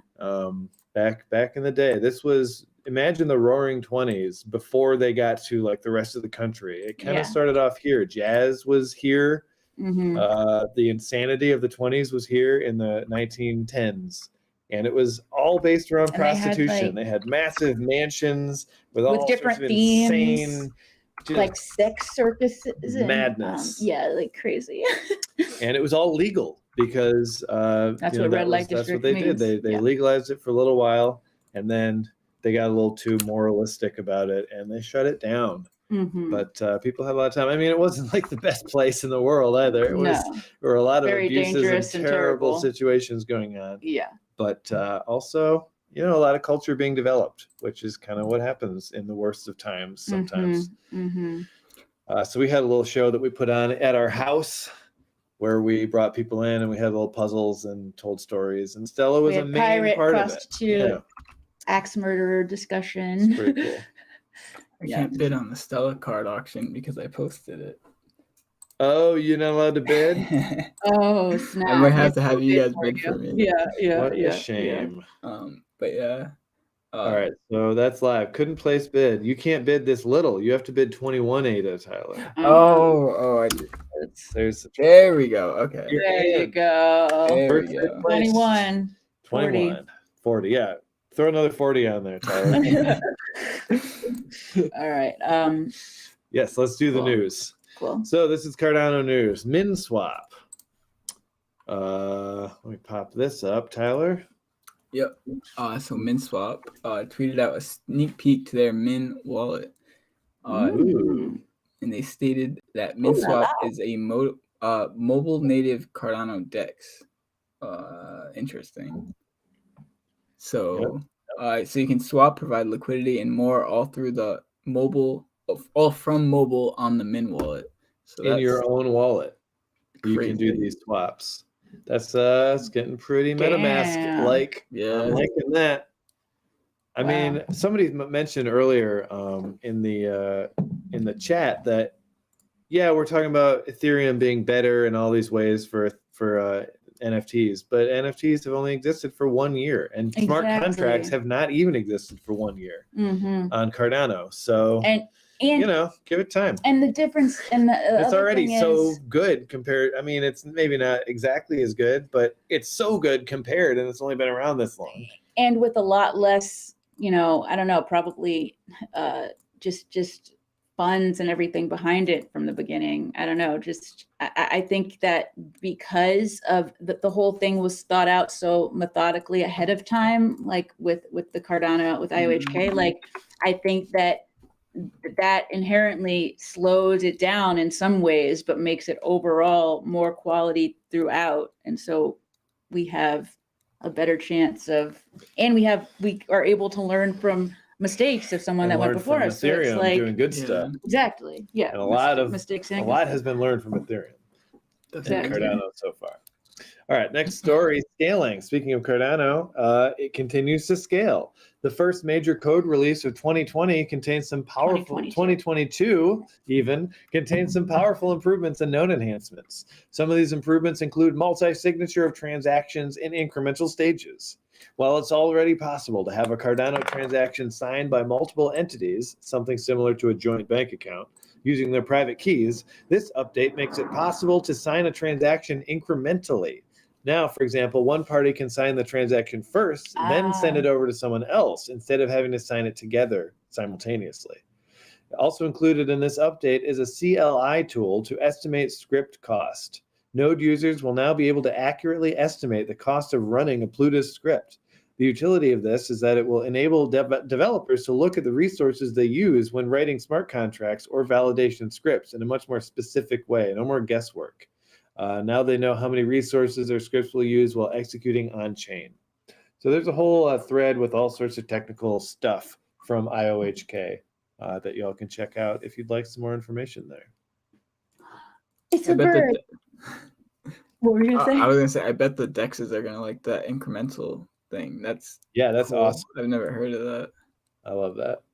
Asynchronous communication. It's like that it can be. Even better.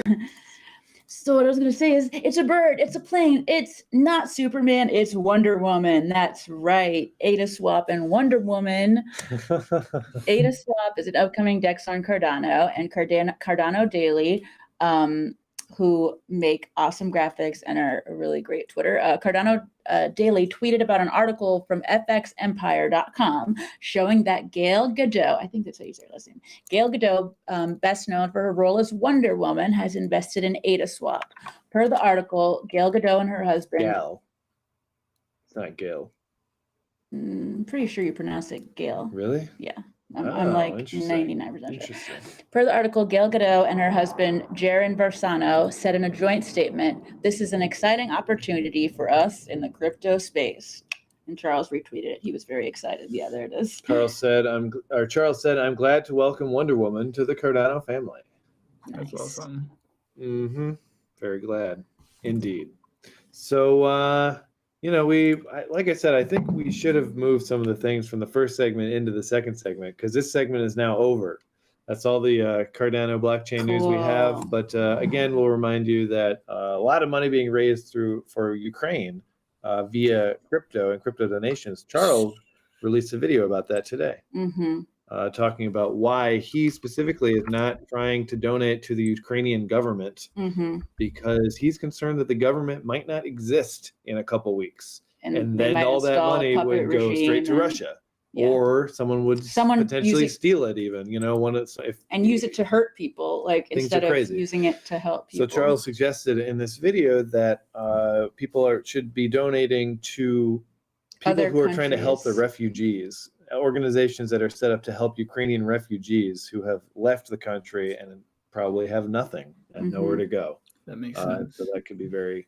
And probably and Russian refugees too. Yeah, potentially. I'm not sure, but that's an interesting thing. Honestly, Russian refugees are leaving. They deserve help just as much too. You know, that's my feeling. You know, one thing that is kind of cool that came out of this is like, I feel, I don't know if this is controversial. I hope it isn't. I don't think it should be, but like, I feel like closer to the Russian people because of this than like ever in my life. Like.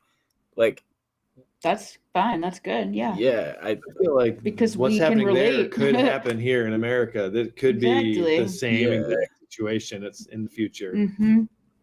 It, you know, I mean, this might be controversial too, but the way I see it is like, it in the U.S., you know, we tend to make it prettier and come up with reasons why we're doing it, but we do very similar things to what they're doing. It's just not quite at the a direct to what Putin's doing. We have to be specific, not what Putin's doing. Right. Because a lot of these people, like, they went thinking they were going to like training, and now they're like fighting in a war. Yeah. Well, that's exactly what I mean. It's very different than what. Yeah. Oh, yeah. Totally. And of course, the threat of nuclear or other weapons of mass destruction being used on Ukraine or NATO if they interfere. And those vacuum bombs or whatever. I don't know. I've been on Reddit too much. Russians are getting ready to experiment with lots of new weapons that they've got, or really old ones too. Apparently the Russian army is not quite as modernized as others. But what we can do, and what we should do, in my opinion, is continue to not make decisions out of fear, and, you know, keep doing what we can to spread goodness, truth, love, and that has a much greater effect than we realize.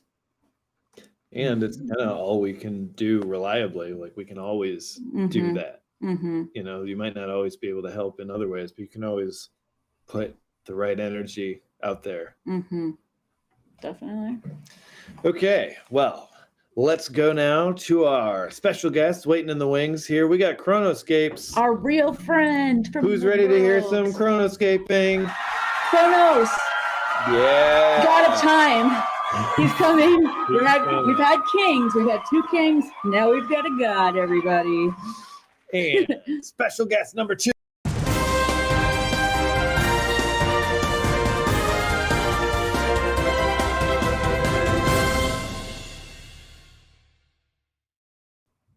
Da-na-na-da. Welcome. Da-na-na-da. Hi. That's quite an intro before to go from talking about nuclear war to NFTs. Well, it's extreme. It's extreme. Gotta cover it all. Oh, I know, right? All right. So what's up? What's up? How you doing? Good. I'm glad to finally be on the news. I've been waiting for this I think we started like talking in January, so been looking forward to this a lot. Talking about it in September. Yeah, I guess we technically did. So yeah, you guys have literally been there through the whole journey. I was with you guys at that bar when I came up with the idea for Chronoscapes. We encouraged you to pursue your NFT collection. And I have every NFT. Very much. Well, I have an NFT from every sort of grouping of your NFTs. Yeah, the drops have been a little all over the place, but I do appreciate the support. But yeah, all of you, if I hadn't gone to that summit and met you and a bunch of other awesome people, would not be here right now. So I am very grateful for that. Same here. Glad to have you. And we're so like we just were blown away. Like we expected it to be good from you, but we were just blown away when we saw what you actually were making, because you were so humble about It it. came out so fast. Yeah. Yeah, you guys were very encouraging for not knowing anything I could do at the time. So I was glad I lived up to either way, it expectations. was the right You had move. a dream, and that's the first. Mhm. That's the first step. Should always be encouraged. We knew the person behind it was amazing enough to make it work on some level, even if it was shitty at first. It would get there, but it So wasn't. I want to pop up your website here, just so everyone can get a look at what you're up to while we talk. Damn, pixel as fuck. Because you keep updating this thing, it looks so good. I say it's come a long way from the first version, so definitely needs more updates. Again, I've been busy with some IRL stuff the past few weeks. I have some drops kind of waiting in the wings. All right. The art's been done for them for over a month now, but actually like transitioning them into the CNFT and doing all the metadata, I've kind of been dragging my feet on that. But I should be having another drop coming out later this month. That's huge. I say I'm a one-man team, so I have to do the art and the marketing, and I kind of from the beginning have underestimated how important the marketing is. So I spend so much time on the art, and I'm like, oh, people need to. That's what. We're right there. We're right there with you. This is really cool. I love this. The web design and everything for this. It's not just. How'd you even do this? Did you make this? This is one of the most impressive. I'll give you a little insight into the secret sauce. That's an extra plugin that costs $1.99 per month. Yeah. So you're a savvy businessman too. Yeah. So I originally started with WordPress because I wanted to be all fancy, and I've done WordPress sites, and my web design skills on that were very limited. So I then transitioned to Wix, which was much easier to work with.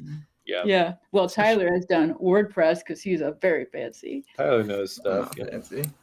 So, okay, tell us about your project. That you did a fancy thing, though. We're looking at all this. What is this? It's a mystery. Yeah, tell us about the axe. Tell us about the so this is why it's been so hard for me to market, because it's kind of it's not a project, I guess, that's easy to explain in like 240 characters. So the idea behind it was to create like an environmental storytelling.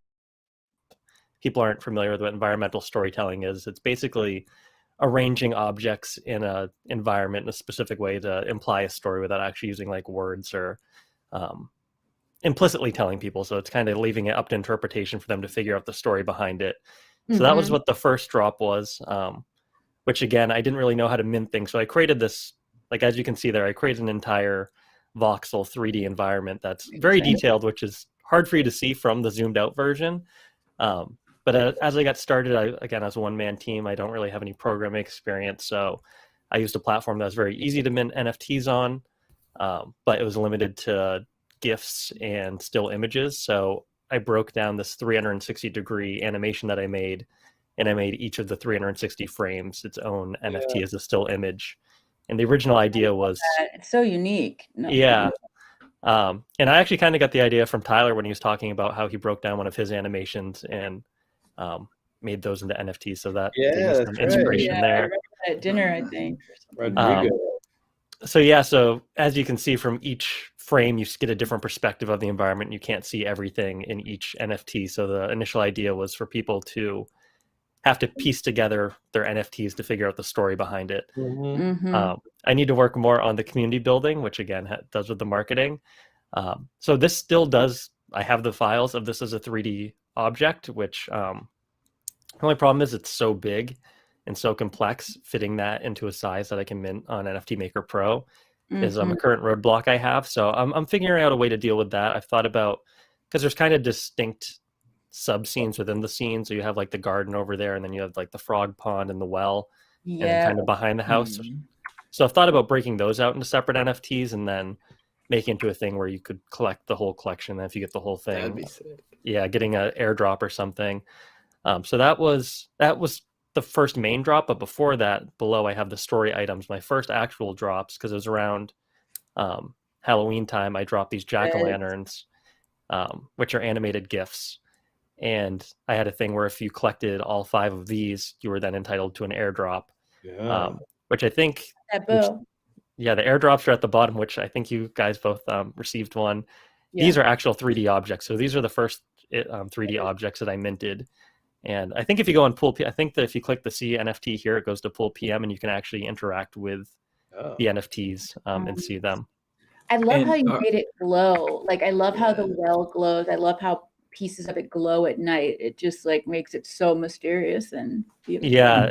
And I want to eventually, when I make it into like a 3D object, make it so you can explore it in like VR, because it is so detailed. It's just hard to see from the zoomed out Damn. perspective. The one VR above that, the chest that I have, actually, you can look through the keyhole and see like a secret message inside of it. So Oh, damn. That's Um, awesome. Whoa. yeah, so the NFTs that I'm working on now, they're portraits of the character. So if you notice, these all have like Marauders, Loot Chest, Ehrlich's Golden Axe. Those are all characters from the series. So I've created pixel art portraits of them, which are going to be 3D objects that you can interact with, and certain ones within the drop have parts of a secret message on like the back of the picture frame, and people need to, again, kind of communicate and compile secrets. the individual words to True. reveal a message about the characters. So if you History. zoom in, you can actually see there's stuff inside the chest. Damn. So this is probably the NFT that I'm most happy with. Hell yeah. Beware. Because so the jack-o'-lanterns had different rarity levels. So there's like 1 dark magic one and like 5 golden ones from each drop, and only one person was able to collect a full set of the golden ones. And so he Damn. received that NFT as his airdrop. As a Oh, damn, that's Damn. fancy. That's huge. yeah, And this is a family, like the warrior in the garden, like that is a family, and like what century and what ethnicity? so it's a Viking family. So Yeah, somewhere in like I've kind of left it vague just because I'm not a huge history buff. So I want to be able to like I have the story written out, but I'm gonna need to fit in actual historical elements, and I've kind of leaned more into fantasy.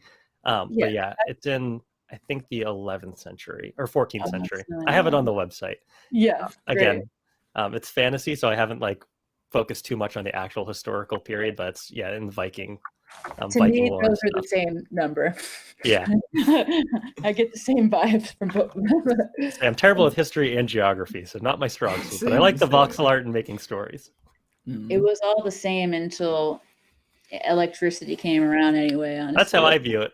Until the internet really took off, it was about the same. So you turned this thing around really quickly. What kind of experience do you have that allowed you to jump on this and make something so amazing?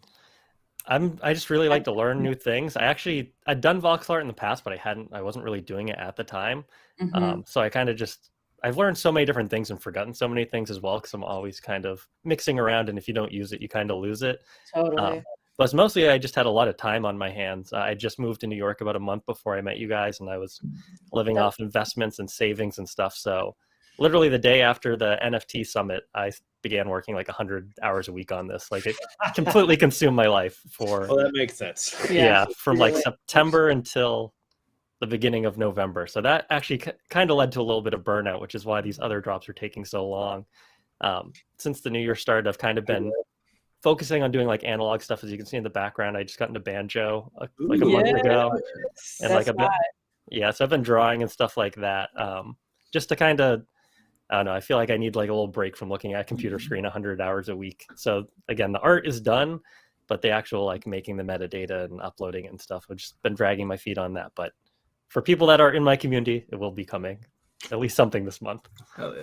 Right. And it is so important to have that, because it's like you can see that you like do a disservice to the art if you don't market it. Like that's what we're learning, it's like you have to give that baby the best shot to survive. Yeah, and it's so good to have a team too, which I don't like. I do have someone helping me now. This guy Jacob De La Rosa on Twitter. You should definitely check him out. He's like Awesome. a very innovative guy, like very forward looking in the CNFT community. He's on Twitter Spaces, and he's really about innovating and kind of getting away from just doing like all these 10,000 generative projects.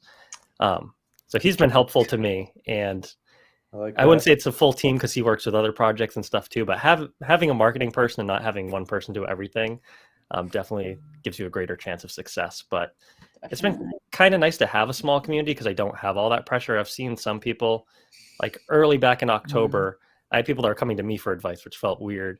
And some of them have had much more success than me. Like they kind of were talking in discords of other communities and that took off. But then I've checked out their Discord and they're like, where is this guy? And it's kind of like some of them have turned into rug pulls and stuff. I don't think intentionally. I think they just got more success than they're expecting quicker than they're expecting, and they weren't able to keep up that momentum.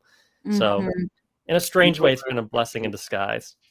Exactly. Like I'm so glad that you knew that you were burning out and pulled back, because you just have to trust the flow of the universe and know that that's just because maybe it wasn't your time to, you're not in your time to do it until you've had some rest, so that it can be amazing when you do it. True.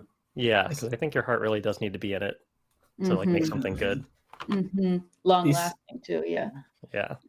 The slow grow projects really always do the best too, because like you shake out any people who are like just there for the flip, or like any people who aren't there for the project itself.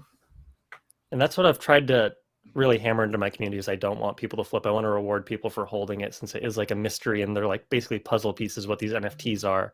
So I'm trying to dissuade people from flipping them, which I mean, there's not a huge market for them, so that makes it easy. But I am keeping them limited as well too. Like the biggest drop ahead was that main one, which was originally going to be, I think, 750, but I was very ambitious on the policy. I thought, because it takes place in seasons too. So that was like the fall season. So I had the policy lock like a month and a half later on the first day of winter. So I think only around 300 of them actually got minted. And then the other drops are all limited to 100 or less. So cool. So they're small drops with also a small mint price. So if there's even a minuscule amount of more demand for these NFTs, it should not be harder to flip them if you do want to. Yeah, all right. That's cool. And it's good to see a project that is growing in a similar way that our projects have grown. We also, with our Mythos collection, kind of put a very ambitious kind of date close, and they didn't all sell. But we learned, and there weren't enough people in the community at the time. That's okay. It makes it it makes them more exciting for the people who do have them, I think. Yeah, they were there at the time, And it's just interesting, like you guys were talking about earlier, we're only a year into this. Like 10 years from now, you can't take away that these NFTs are very early in the game, and they're also very limited. So I think that will also imbue them with value in the future. And it's not just a PFP. Yeah. Nothing against PFPs, but like this has depth, there's more going on than just hidden a little secrets. picture of a cat or something, a boss cat. Maybe. And lore. I don't know. I am embracing it a little bit though. So with these character portraits, I am including a PFP in there, but PFPs are a necessary part of of this. Yes. Definitely. I just don't think it should be the end, It's not everything. Let's say there's so much potential with this, and it's crazy that's just like being limited to animal pictures basically for like Twitter. 100%, because that's just not what's gonna bring us outside of the box and into the next phase. So it's great to have that, but it shouldn't be the majority of what there is, and it shouldn't be the end product. But eventually we'll get away from that. I think things are already growing, people are doing so many exciting things. So I'd like to ask you two things. Okay.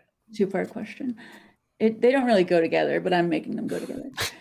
What are some things, or what is a thing you do to relax and rejuvenate yourself creatively? And what is your soul animal? Oh, my soul. Okay, that one's going to be hard. I guess I know that would be hard. Regenerate myself creatively. I really do emphasize self-care, because I think that you need to build like a strong foundation. Also, I've realized like I'm 27, so I'm still relatively young, but I'm like, as you get older, it's not going to be easier to implement these habits. So I do transcendental meditation. I do that twice a day, and I've gotten into exercise in the past few years, so that's good. And then also these analog things I mentioned are really creatively recharging. Yeah, share what you're doing. What are you doing? Yeah, so I'd say I was inspired by Beeple, just how he's made like those 3D renders every day for like however many years it was. It was insane watching interviews with him. So I decided, I think it's like 58 days ago now, to just start to do like a sketch once a day and post it to my Twitter that has like 10 followers. But it's more of just to keep me accountable. I've been keeping up with them. What Twitter is that? Am I following? I think it's at ChronoNFT. I should know my own Twitter, but yeah, it's very small, which is good because a lot of the sketches aren't good. But I'm doing them with pen, and it's like straight from my mind. So it's like with pen, if I make a mistake, there's nothing I can do to fix it. Like it's there, and I kind of have to figure it out and like these are all off the top of my head at the end of the day. So there's a lot of them that I hate, but I'm like, I still need to upload it. Like, it's more about just the accountability and doing it. And I'm like, a lot of these I don't like, but it's okay. Only 11 people are going to see it at most likely. Right. And just the consistency thing, because I do have difficulty with consistency since I have so many different interests and stuff. I get pulled in all these different directions. So it's been nice to have, like, I can do one sketch a day. Like, especially the last few weeks have been so busy. So I feel like they haven't been as good or as complex, but just like still putting pen to paper and making something every day. And then banjo has been really nice too. And also meeting people through that. I found a banjo teacher that lives like 5 minutes from me, who is like, he's like Bella Fleck's banjo teacher, which if any of you guys are banjo heads, Yeah. Bella Fleck is very big to an extent. Yeah. So it's been cool to connect with him. He's like, Pete Seeger's really inspired me this year. Like January 1st, he randomly like came on my music shuffle, and then I've just been like reading his biography and watching his documentary, and this guy knew him personally. So yeah, so it's just been, those things have charged me creatively. And yeah, just being consistent, doing those every day. And for my spirit animal, that's a difficult, I've always liked panthers, but I don't know if that's my spirit animal. I guess it'd be maybe like a fox. I feel like something that's like adaptable and like, I could see the fox. Kind of clever, I guess. Yeah. Yeah, I could definitely see fox. Yeah, We'll go with that. I'd go with a fox. Yeah. Cool. Looks like Eric in the audience also does a similar meditation practice. Transcendental meditation. Nice, Eric. Right. I say, no matter what the meditation is, like, I mean, I personally like transcendental meditation and recommend everyone check it out. But if you do any type of thing like that, I think it's like so beneficial just to not do anything for a certain amount of time. Even petting your cat. Yeah. Or going for a walk, or just unplugging and kind of just taking a step back for a few minutes. And being in your body instead of your mind. That's probably the biggest part of it to me. Yeah. Just be.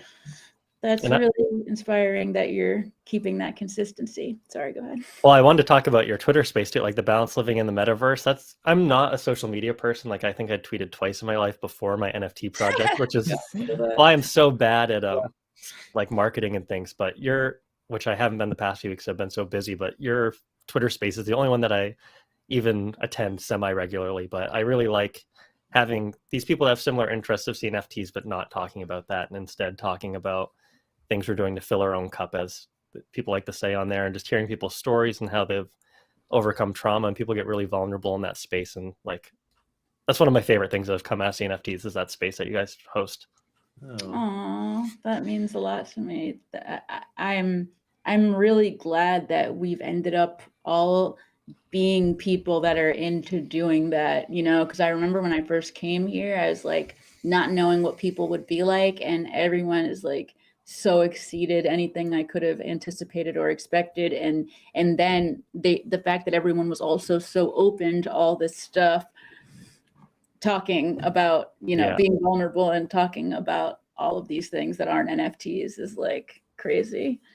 Yeah, we were talking about this a little bit backstage. I don't know how to phrase it exactly, because it is kind of woo-woo stuff, but I like how so many people are into this like non-denominational spiritual stuff of kind of just like trusting the universe and karma and like those type of things, but more in like a vague, can apply to any type of, and not have it. I think everyone can see how biased people are out there, and really the only way to escape the sort of conditioning of your mind and where you grew up and all of that stuff is to take a step back and try to transcend it. I mean, and not and know that that's not you. Like, just because you've had that thought, it doesn't mean that's who you are or something. It's like something that we don't learn as kids, and we need to like talk about together.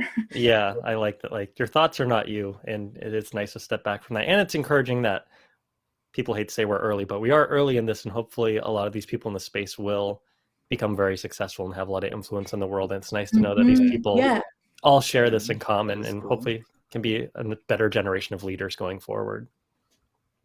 Exactly. I mean, that's part of the biggest things that I think we all were trying to do in this, is like come here because of its potential to change the world. And you can see how much you affect things here. And once this grows, hopefully that would even keep having bigger ripples with every passing year. Yeah. Because look at what's happening this year. It's Got a crazy. good chance to cascade the disruption. That's right. I like that. Cascading disruption. It begins. Yeah, that's one of the first things that excited us about Cardano was like hearing the cascading disruption thing, like the fact that any system is prone to corruption over time if there aren't disruptions in the system of stopping and reevaluating and, you know.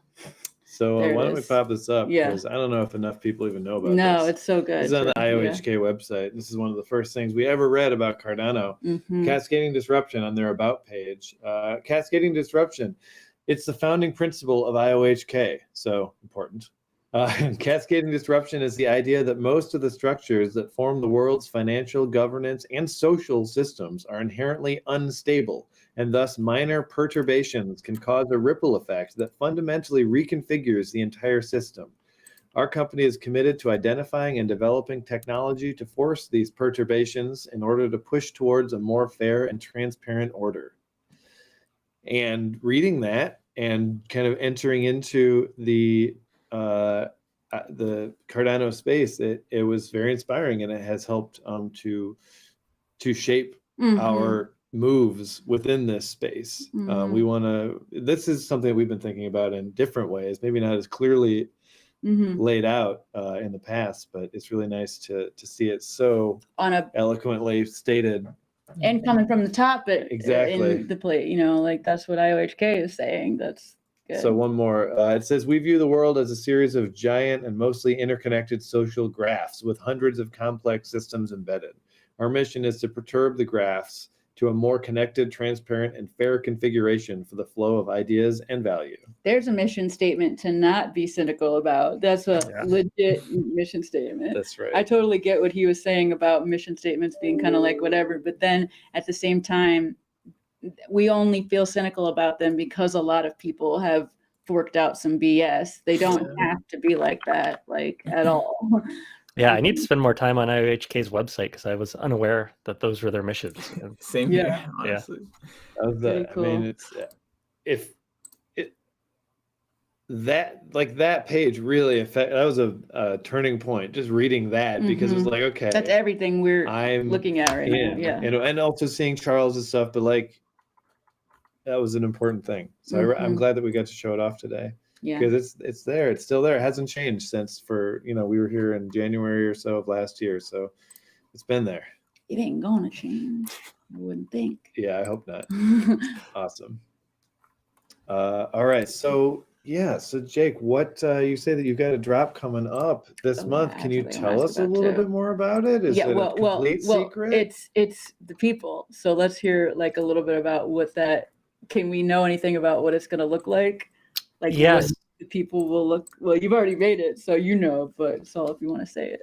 Yeah, so I have the 8 characters. So if you go on the website and look at those items at the bottom, they each have a name associated with them. So those will be the characters that own those items. That's cool. So they're going to be small drops, and there's different rarity levels, kind of similar to the jack-o'-lantern. So there'll be a limited amount of. Well, this will be the frames, so they're going to be portraits within voxel frames. Okay, cool. And they'll be for each character. So the first one's Bodil, which is like the mother in the story. So there'll be like a limited amount of gold frames, and then a few more silver ones, and then a bigger number of copper ones. Right. And it'll be between the different rarity levels, but certain frames will have a word on the back of the frame. And then once all of those are out, you'll be able to kind of piece it together and learn more lore about that particular character.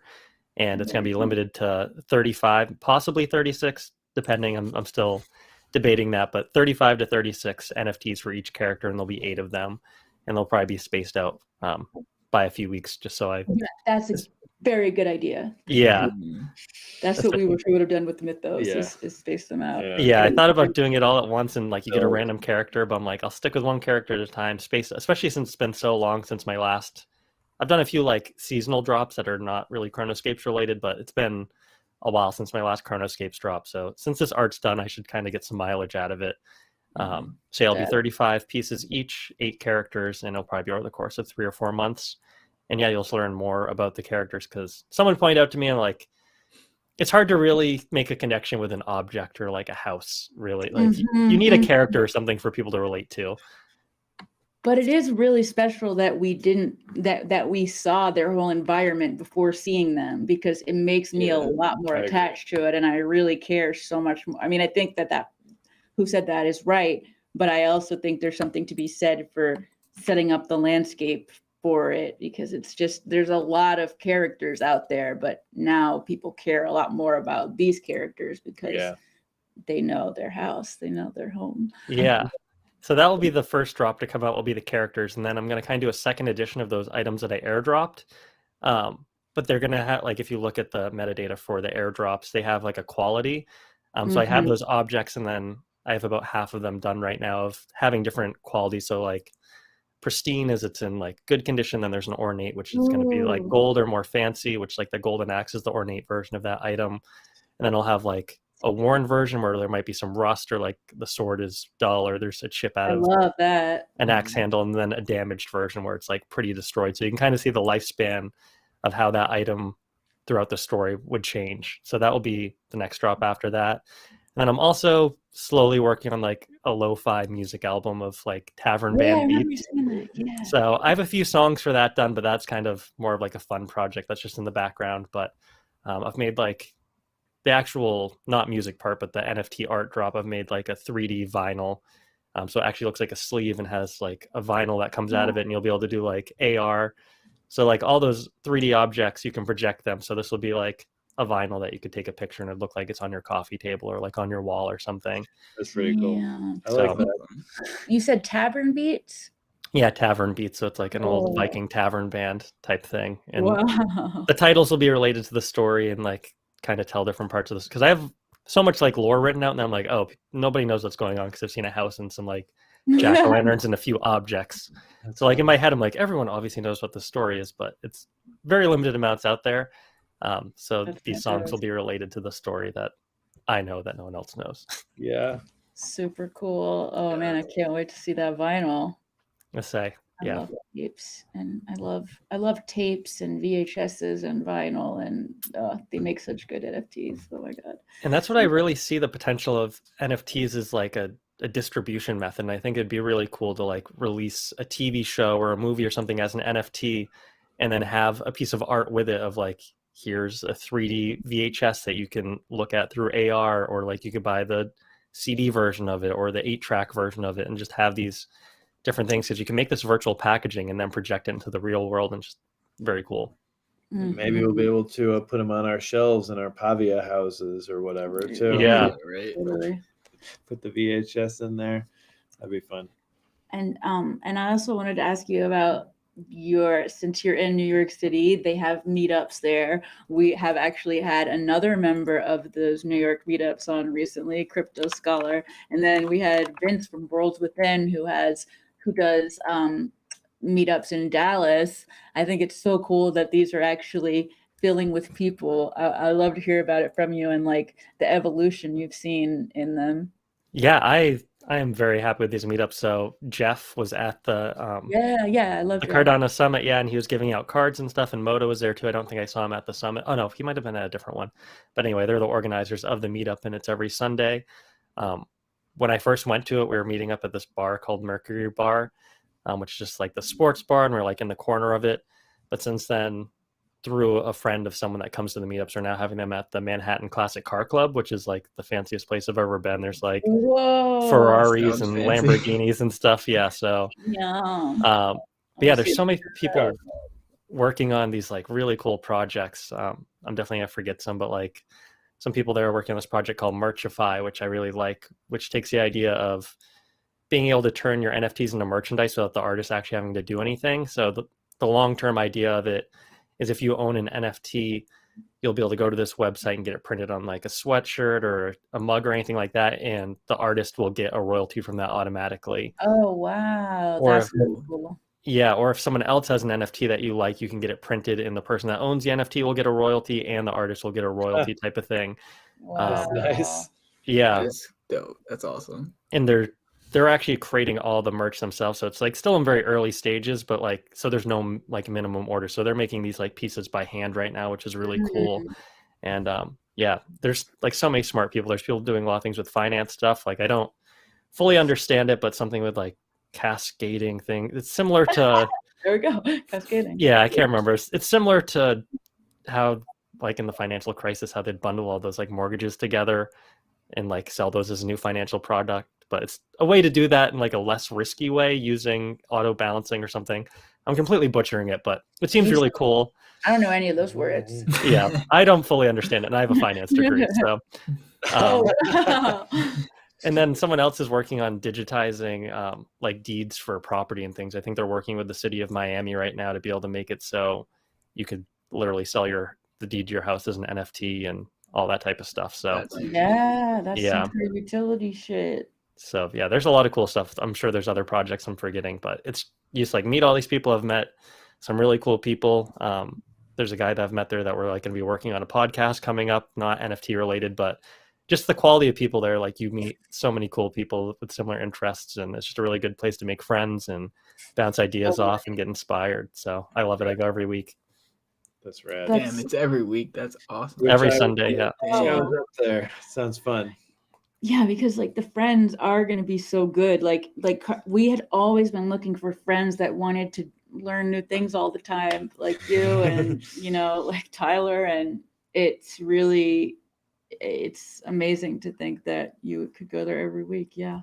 It's just nice to have friends understand. Like you don't have to explain NFTs to them. Like most of my friends, like these people are explaining stuff to me because they know so much more than I do. It's just nice to have people that understand. That's huge. 100%. That's really cool. It sounds like you are you're finding balance in the metaverse, and you're creating and learning and connecting, and you're living the Cardano dream. Yeah, I'm loving it so far. And you're going to CNFT Con. I am. I have my ticket. I just need to book my room.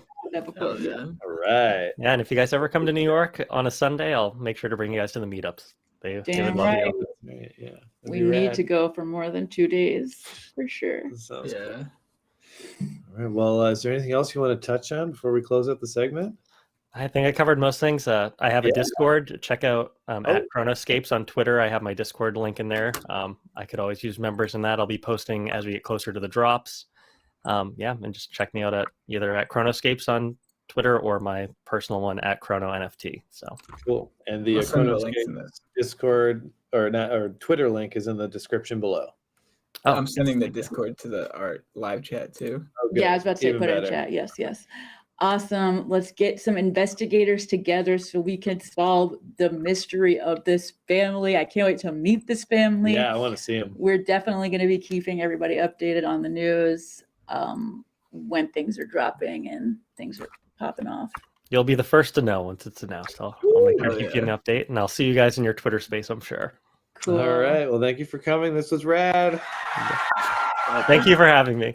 Hearts. Until next time. Stella says bye. Bye-bye. All right. I gotta run for like 2 seconds, or I'm gonna pop because I drank too much tea before the show. I'll be right back. That was good timing. You made it through the whole interview. That's impressive. So maybe we'll Mardi Gras Mambo? Some stuff. Yeah, maybe we'll show up some Mardi Gras stuff, y'all. So for those of you who don't know, Alyssa and I mean Summer and I, are still down here. Alyssa, who is she? Slap. We're still down here in New Orleans for a few more days, and Mardi Gras just happened, and we have some videos to share. So I'm not really sure what's in these beyond footage that I just shot them during on You Tuesday. might see a tit. I don't know. You might. I don't think so, but it's possible. Here we go. Let's take a look at a couple of these.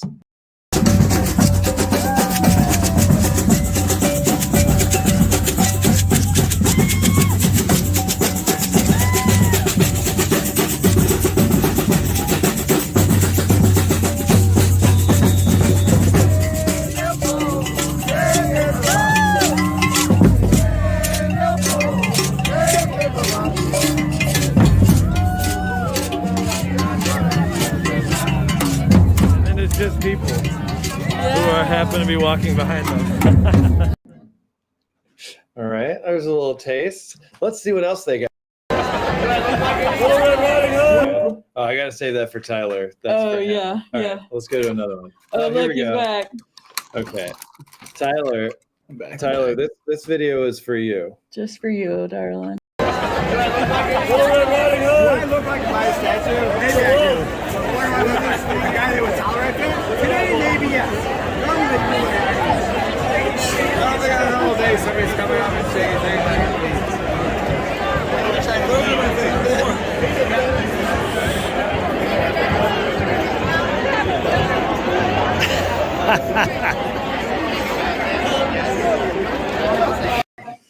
That is awesome. Live action beignet action. Human beignet. The human beignet. Mm-hmm. You know what was hard about beignets? I could not get them to fall into the oil as a square. So they all came out in like very creative things, but they tasted amazing. You get some powdered sugar on That's there. all It's that all matters. right. Yeah. Exactly. But, And I think they always have crazy lumps in them to some extent, but oh, Cafe Du Monde has a machine. Yeah. So it's oh, that like makes sense. they are cheating. Yeah. They were really cool, really fun to make and stuff. That's good. I'm I'm glad that very you did proud it. of your chef skills for Yeah, doing very it. cool. Yeah. Beignets.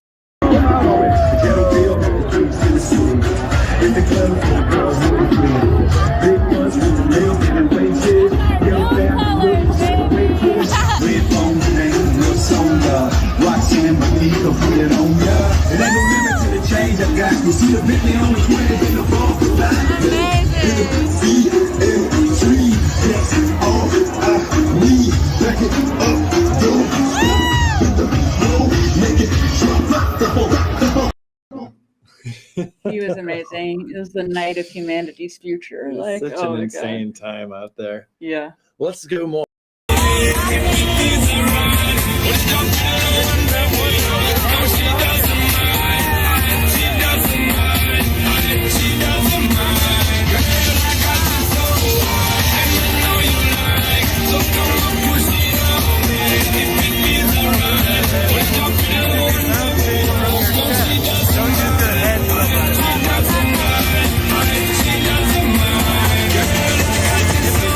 Ain't gonna be shy about it.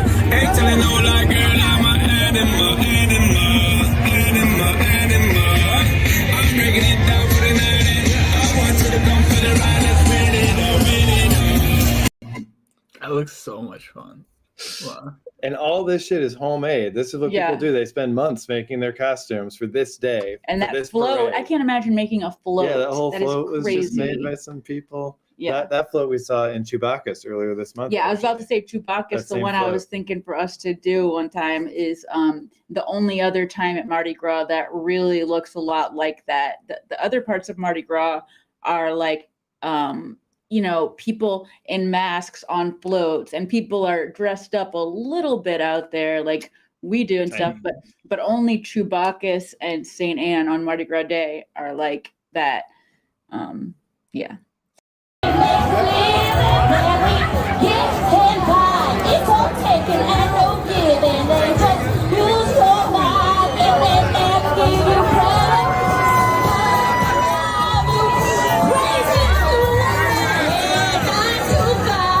for your service and devotion. You would think that I would think about promotion.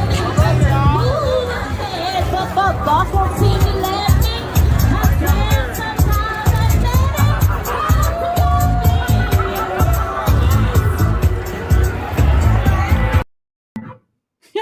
Okay, that was the last one. I have more, but we can't do this all day.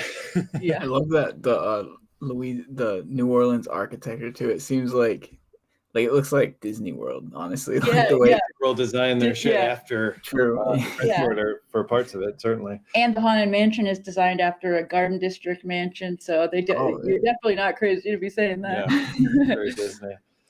Oh, what a good time. And that was that house that they were in front of, that big mansion. That was Lalaurie Mansion, where like the most evil woman in New Orleans history lived, and it's like the most haunted place.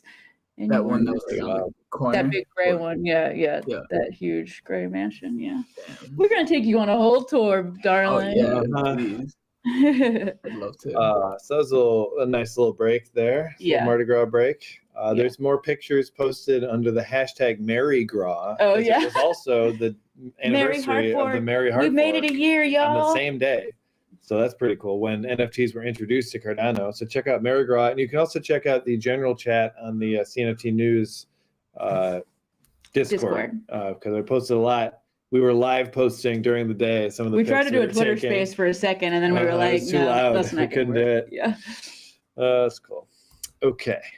Let's get to the next thing, which is events, contests, and giveaways. Pop it up, Back Tyler. to Tyler, get ready regularly with your cybernetic scheduled implant. program. Okay, hold on. And Use your implant.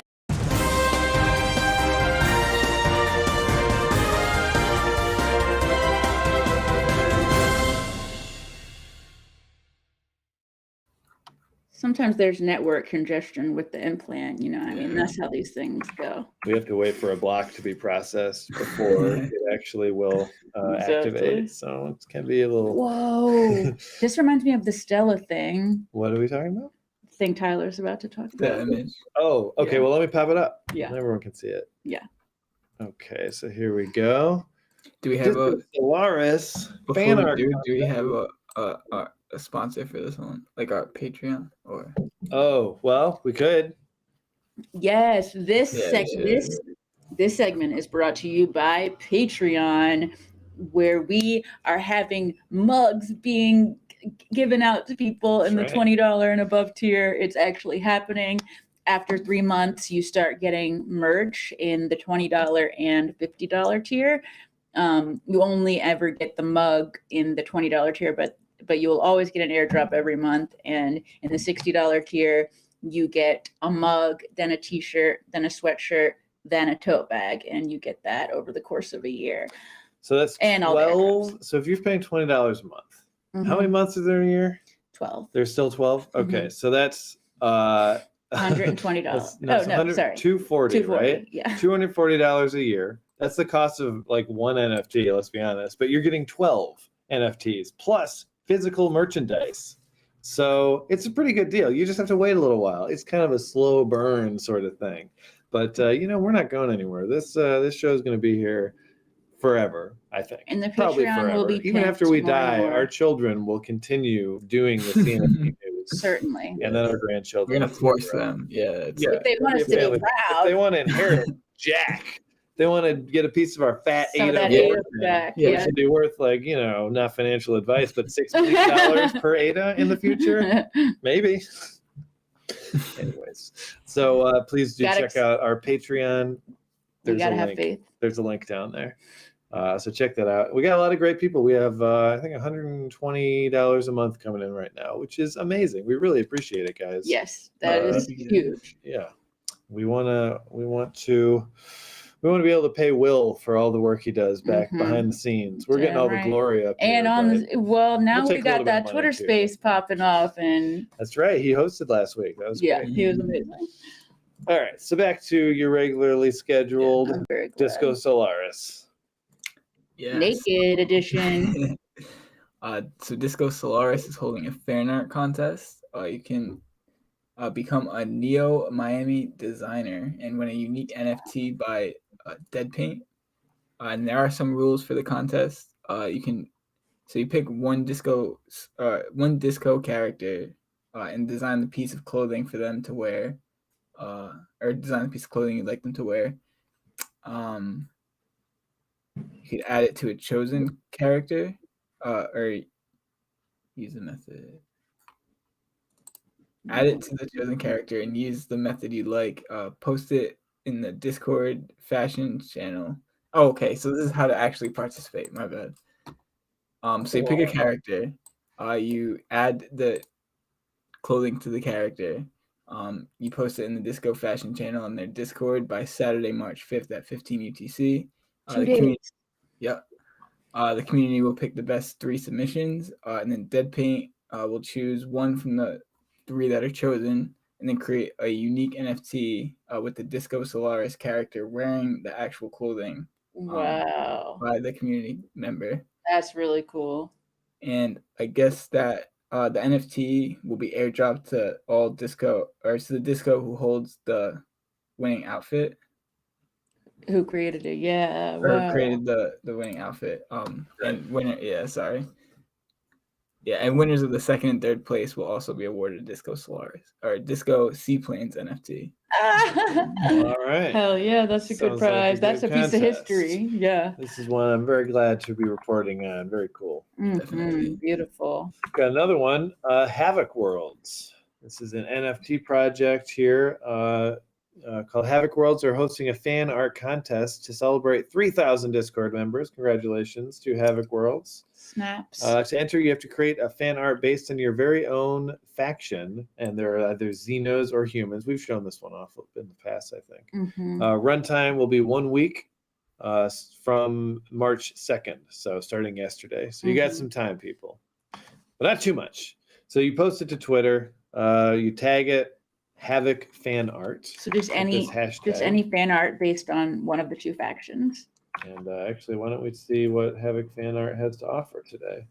Here we go.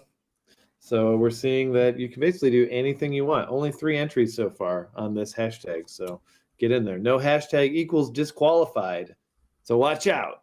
And you have to use the base of your respective faction, and rewards for most liked and most creative fan art will be pretty cool. So there'll be some whitelists, some OG roles, and including some unique NFTs as well. Oh, unique figures NFTs and Dark Buds NFTs, OG roles, whitelists. Those are your different prizes.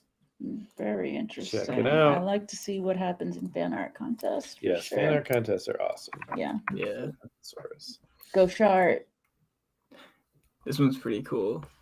So Soho Kids Portugal Fashion Week. Yeah, no, I really do like this one. If anyone doesn't know, I want to move to Portugal one day. My mom was born there. They don't tax crypto, but that's not the reason I want to. I mean, that helps, but that's not the main reason I want to go. Probably have a clearer path to citizenship. Oh yeah, totally. I'm very fortunate about that. I think I can get it pretty easily. Huge. Knock on wood. But to close out Portugal Fashion Week, which takes place March 16th to the 19th, Soho Kids will be taking over a distinguished bar in Porto named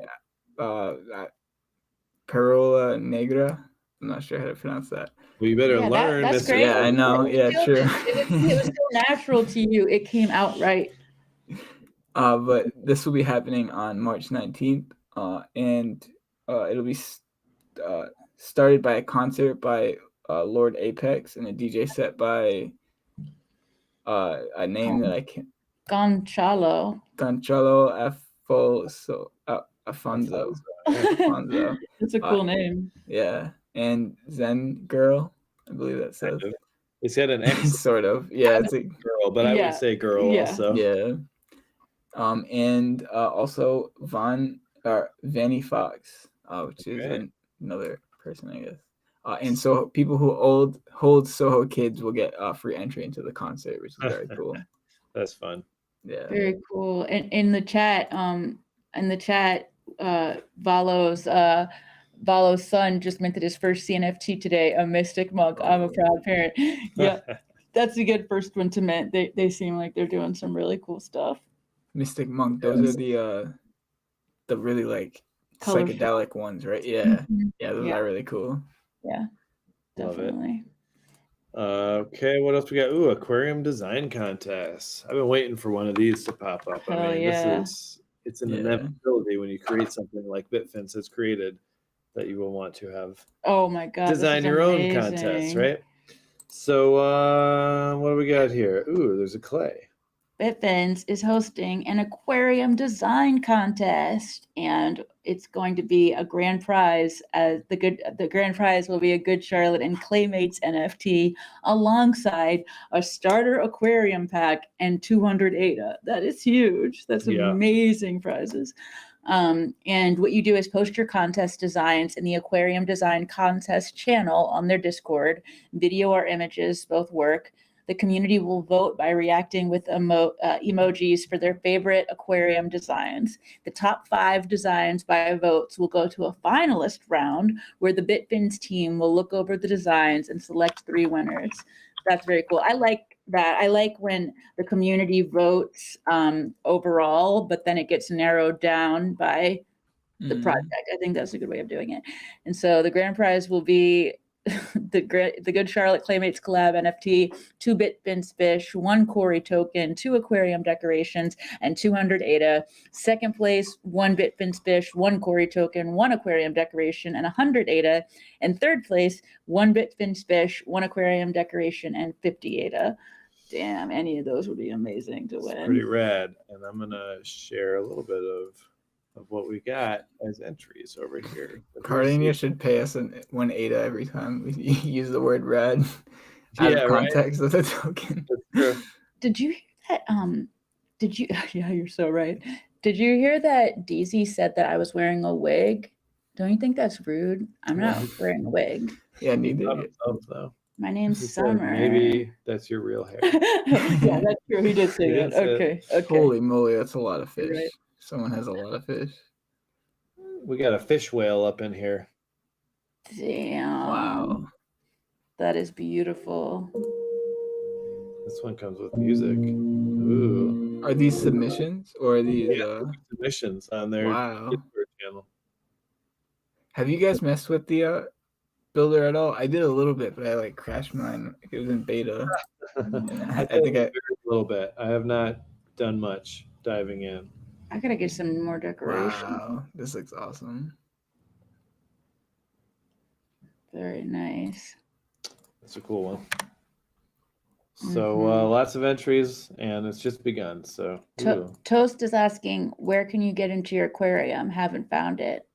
Oh. Well, I think it's aquarium.bitfins.io.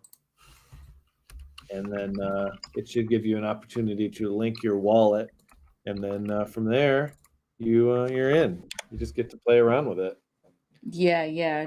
I'll send a link to the... Yeah. Let's put it in there. Yeah, cool. What's up, Toast? We're happy to have you here on the news today. Yeah. Well, actually, you know what? I was thinking about doing this, and I'm going to do it, especially because Toast is here. We're going to show Toast's amazing creation. Also because, we're excited to show off this server in general and Cardania and all sorts of really good reasons. We'll try not just to spend because I too like much to time play on Minecraft. So that we can eat. Not because of that.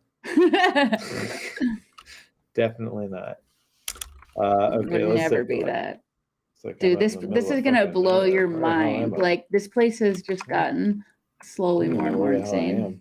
Oh, I'm off on my road. How did I get here? Did I walk here? Okay, I gotta get back. All right, I gotta pop this up too. Let's show you guys. Oh yeah, he's jumping on. Great. It keeps hiding it from me. There you go. There it is. Okay, very nice. Yes, I think I do need to throw down a teleporter because I'm in the wrong place. Oh, I was gathering sand. That's what I was up to. What for? Because I need a lot of glass. You can see this glass bridge here that has been built. I was going to build some more glass stuff. All right, well, let's go to the home base. Yeah, let's go. Blah, blah, blah. Okay. I need a name. Blah, blah. Public. All right, here we go. Here's Toast. Hello. What's up? See, Metaverse AF. This is the metaverse. I don't care what anyone says. We're in it right now. Yeah. Here is Cardania's golden temple. It's looking better than ever before. So beautiful. Building this thing up. And, it's a golden shrine. And then next to it is another shrine, which is insanity. This shrine. Look at the patterning at the base of it. Look at the... and these light up and stuff too. Yeah. It's insane. Look, they're lighting up. Yeah. Oh, it's gone. Oh, it did. He refused. There it is. Oh, there it is. Whoa. Amazing. I haven't seen it lighting. All sorts of cool stuff. So this giant thing, this is a time lost shrine. One of the rarest. Yeah, and I'm going to use one of these rare flight potions so that we can really get a look at it. I'm now flying. I only have like 7 of these, so It's is- certainly a good use of I it. think so. It's so Cardania looking Damn. at that. It's like this is amazing. so tall. And you can see the CNFT News Studio in the background there. Mhm. Such a chandelier of it's But like this is just one of many things in this server that's being built up. But this this is the thing newest, that- most amazing. The I think ADA it's the most symbol amazing is thing crazy. that there is. Yeah, to be honest. it I mean, is. but there's That is more over crazy. here. The corn and the ADA are so amazing. We have this giant thing from the Corn Belt. We have this giant ADA symbol. There's a castle. Now anyone can log in, mine some gold, and claim an area which no one else could possibly build in. Yeah, All you need to do is create one of these little things, so it's There it not is. going to get destroyed Protection or block. anything. and Yeah. it creates a big area. And I'll show you how big it is. This whole pink enclosure From one block. protection block, which is just So so no one cool. can do anything with that unless they're on the white list, which a lot of people are. Look, there's with spaces. Hey. Okay, cool. And then one more quick thing to show off, which is this nice dead pixel that I'm working on in Definitely. progress. 1 pixel equals 1 house. And this guy, Dr. Nice. Cardano bit, make an appearance. I built that one. And then Alyssa's amazing mushroom Oh, that's so pretty. area, which she's built up. And now I have a fancy bed in there. Yes, that's right. Even more cool stuff happening. So, this is, I think, the only metaverse that functions completely right now. You can literally reserve space, build your own stuff, talk to people. I mean, it has everything that a metaverse is supposed to have, and it exists now. There's even giant sandworms. Oh, Yeah. Jesus. I don't remember those. Let's just clear this out.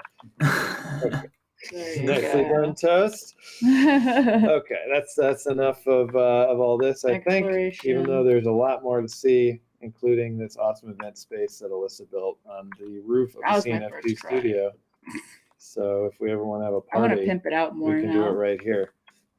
Okay, apartment Wow, that's buildings, crazy. spawn, gold. We need help with gold. We need a lot more gold. So if you want to help out, please join this thing. It's free. It's called MinePass. The server is You called know where your CC money's Beta. going if you donate that gold. Drop you know the it's going gold to the into the shrine. hole, and we will then build this house with that gold. Okay, cool. Thank you for indulging my Minecraft obsession. Intermission. Yeah, it's a little intermission. Intermination. It was pretty relevant. Let me just say. Yeah, certainly very relevant. We even talked about it earlier. Honestly, that should have been a hot topic because it's always the hottest topic around here. True that. Well, let's go to hot topics, guys. Let's see what else is in the hopper. Using that throwback NFT update name. That's right.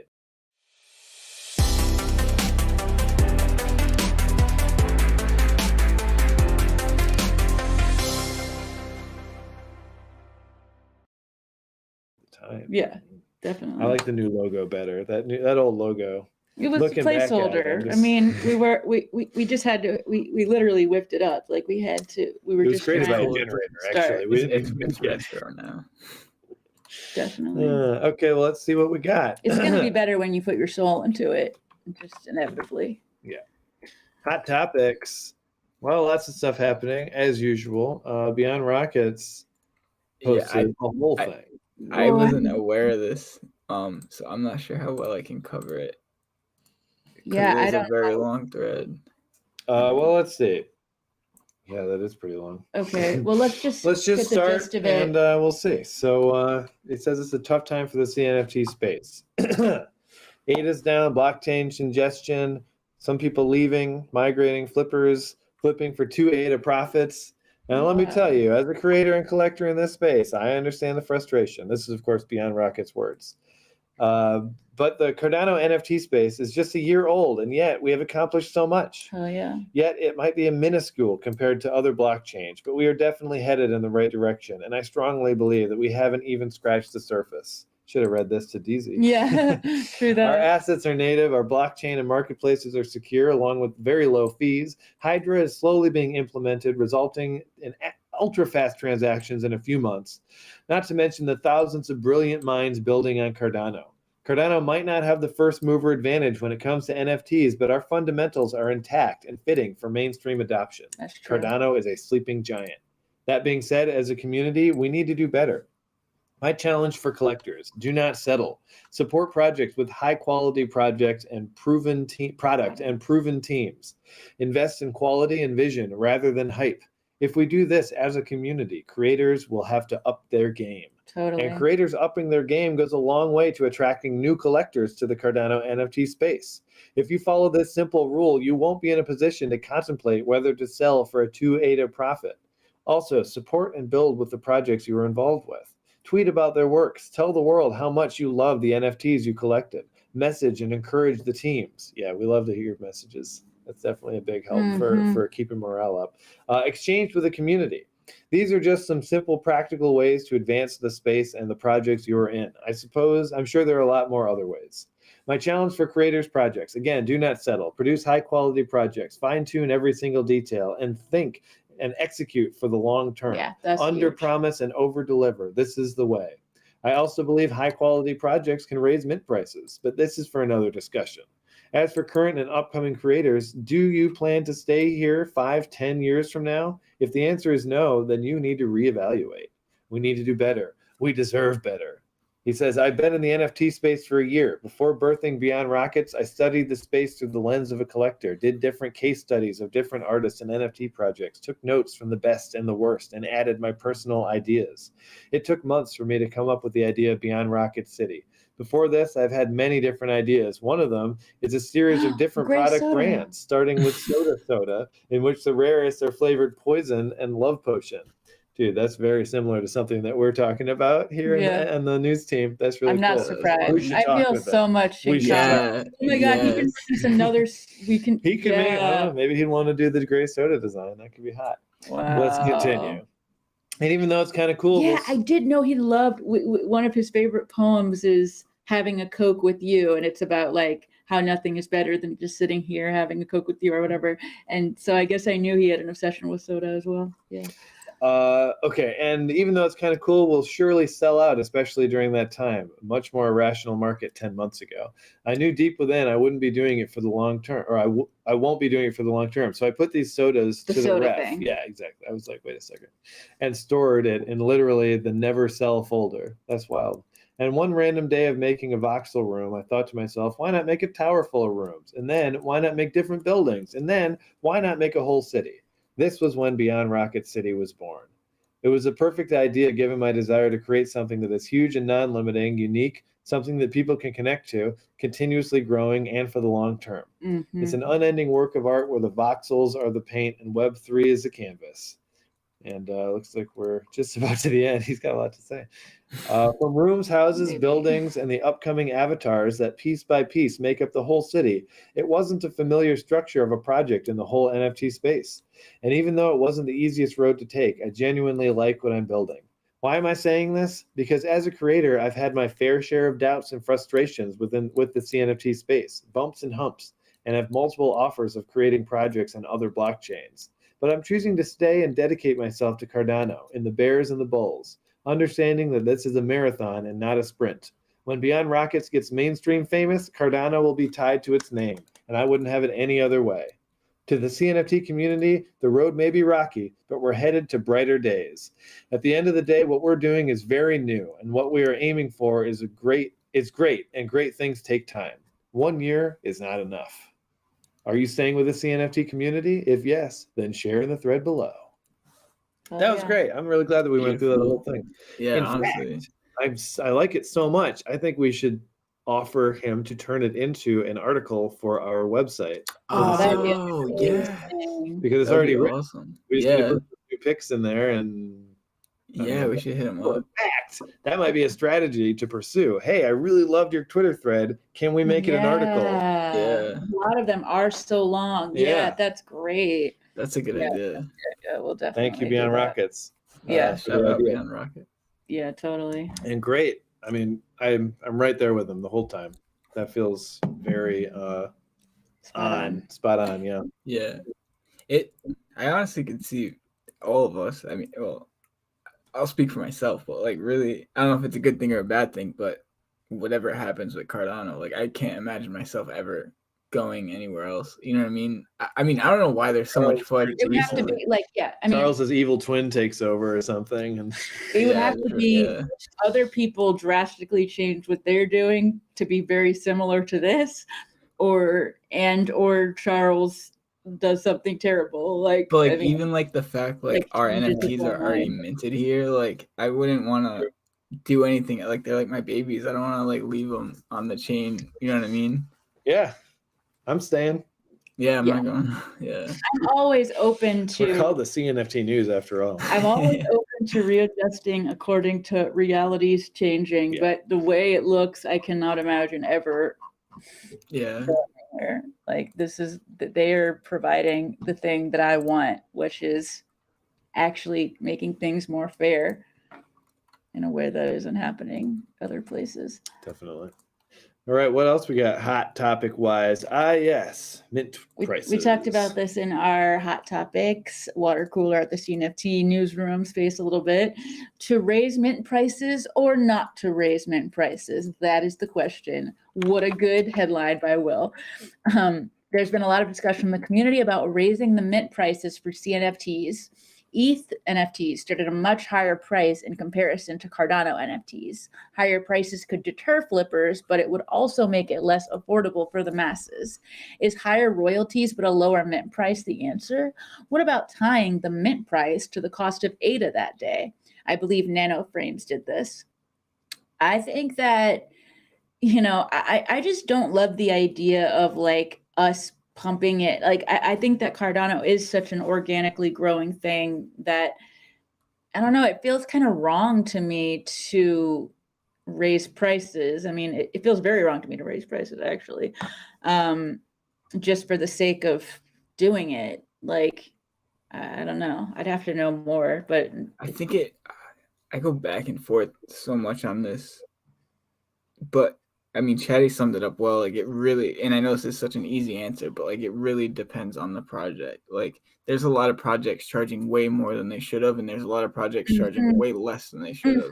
And like, yeah, it's true. It depends on the project. Yeah, well, I think that's a very intelligent answer. Like I think that I actually don't think it's a cop-out to say that at all. I think that that's like the smartest thing to say. We do need to evaluate it on a individual basis because you can't just lump them all together. Well, if you want to hear a lot of discussion about this, check out our Twitter space that went up yesterday, and it was recorded, so it'll be there for a little bit. You can check it out. It's the water cooler at the CNFT newsroom, and we had our guest host was Big Joe, who was toking it up the whole time. Yeah, that was amazing. Yeah, it was.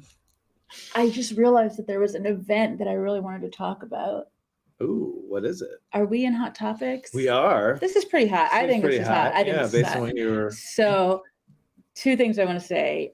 Talk about the fact that One Tile is having. So, One Tile is a community about personal development, transcendence, growth, supporting each other. They have meditation, yoga, etc., and they really want to be a hub for a lot of people to make money off of teaching yoga and meditation and stuff like that, and also just like supporting each other so that we can have certain dedicated places to support each other while we're trying to grow this blockchain and change the world.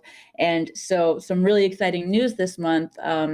Liv and I actually have a Twitter space together every week, but the crazy news is that One Tile has a residency with Claymates this month. And so they have like channels in the Discord. They interviewed Lally McClay, who I think is Lena's mom, Papa's mom, yesterday in a Twitter space. And they just like have this whole schedule menu of events this month. So I definitely recommend checking that out. I'm really excited for them. And I think this is going to be, I think the Clay community is a perfect match for what they're doing, so it's gonna work out really well. And we're gonna be having a Twitter space on Saturday. Usually they're on Tuesdays, but this one will be on Saturday, and it's about attachment theory and attachment styles, which is like this is going to be like a psychology space, and it's about sort of the way you attach to your parents growing up, or don't attach in a healthy way, and how that affects your relationships later. But about the fact that we don't have to like settle for whatever that is. That's just kind of the default that it will be if we don't take a more conscious approach. So it's going to be really fun to talk about that. It will be Saturday at 17 UTC, and definitely hit up the Clay Discord. And we're having International Women's Day. We're going to have NFTs from Sacred Femmes and Fetish Friends, it looks like, and it's going to be really cool. Very exciting. We're Hot. getting that. Yeah, it's good shit. Yeah. Okay. Now it's time for Drop It Like It's Hot. Cool. That's right. That's right. It's happening. The last segment of the show. Here we go.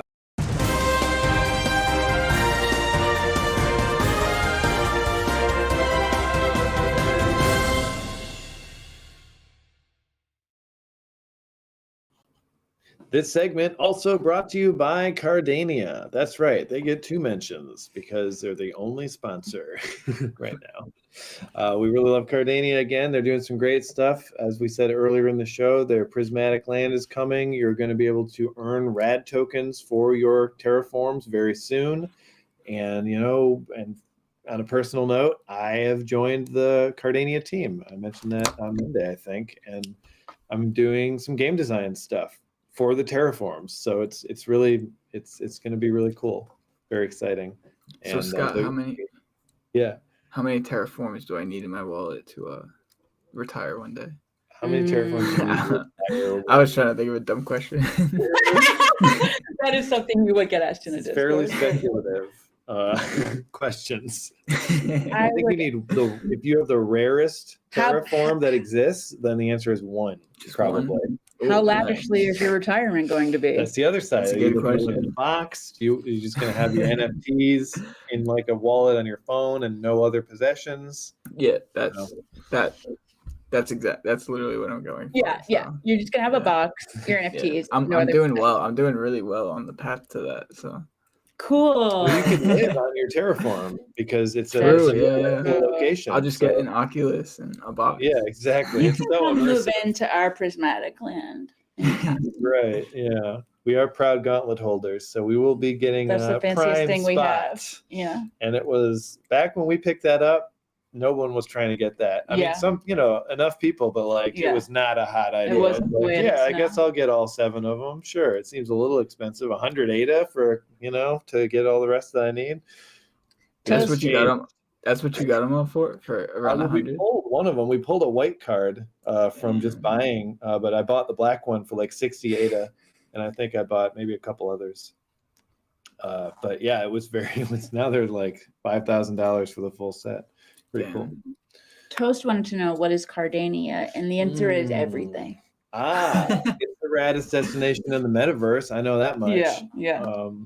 But yeah, so lots of cool updates coming from Cardania, and of course, Marvel Racing is tomorrow. Yeah. So please get up in there And get to know how awesome Chris is. Yeah, and we'll be there. Well, what is Cardania is a good question, because I know I struggle with it myself sometimes too. Toast actually knows. He's actually one of the custodians. Okay. So he was joking, but you are not wrong. Still get that, yeah. Cardania is gaming, land. There are a lot of.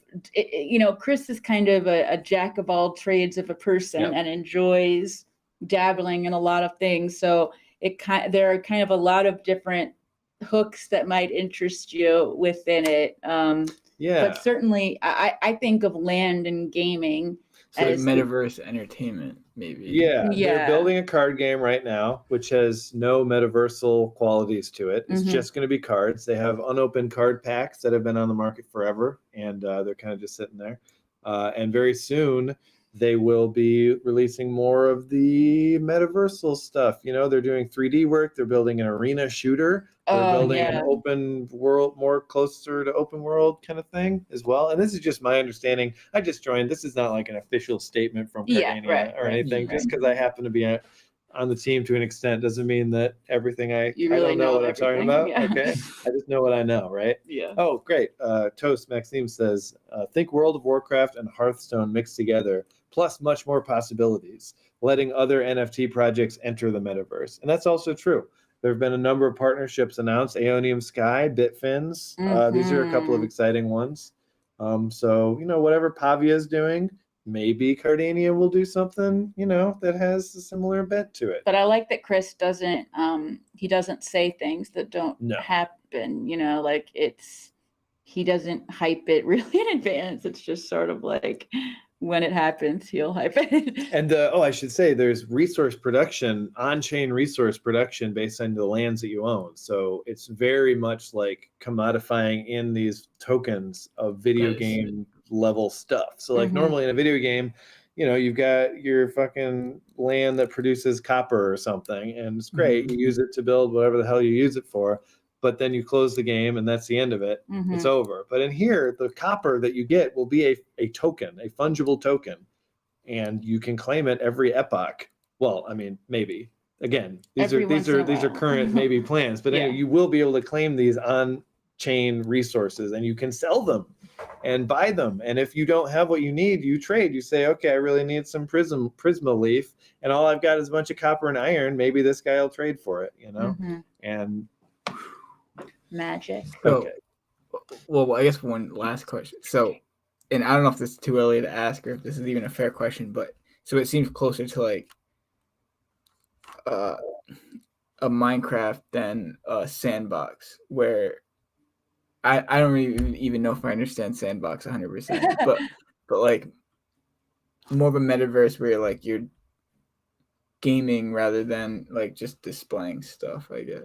Yeah. Rather than like open world or something. Well, I know the arena shooter part of it will be will be all about the gaming aspect. The terraforms, we don't know. Don't know yet. Okay. Yeah.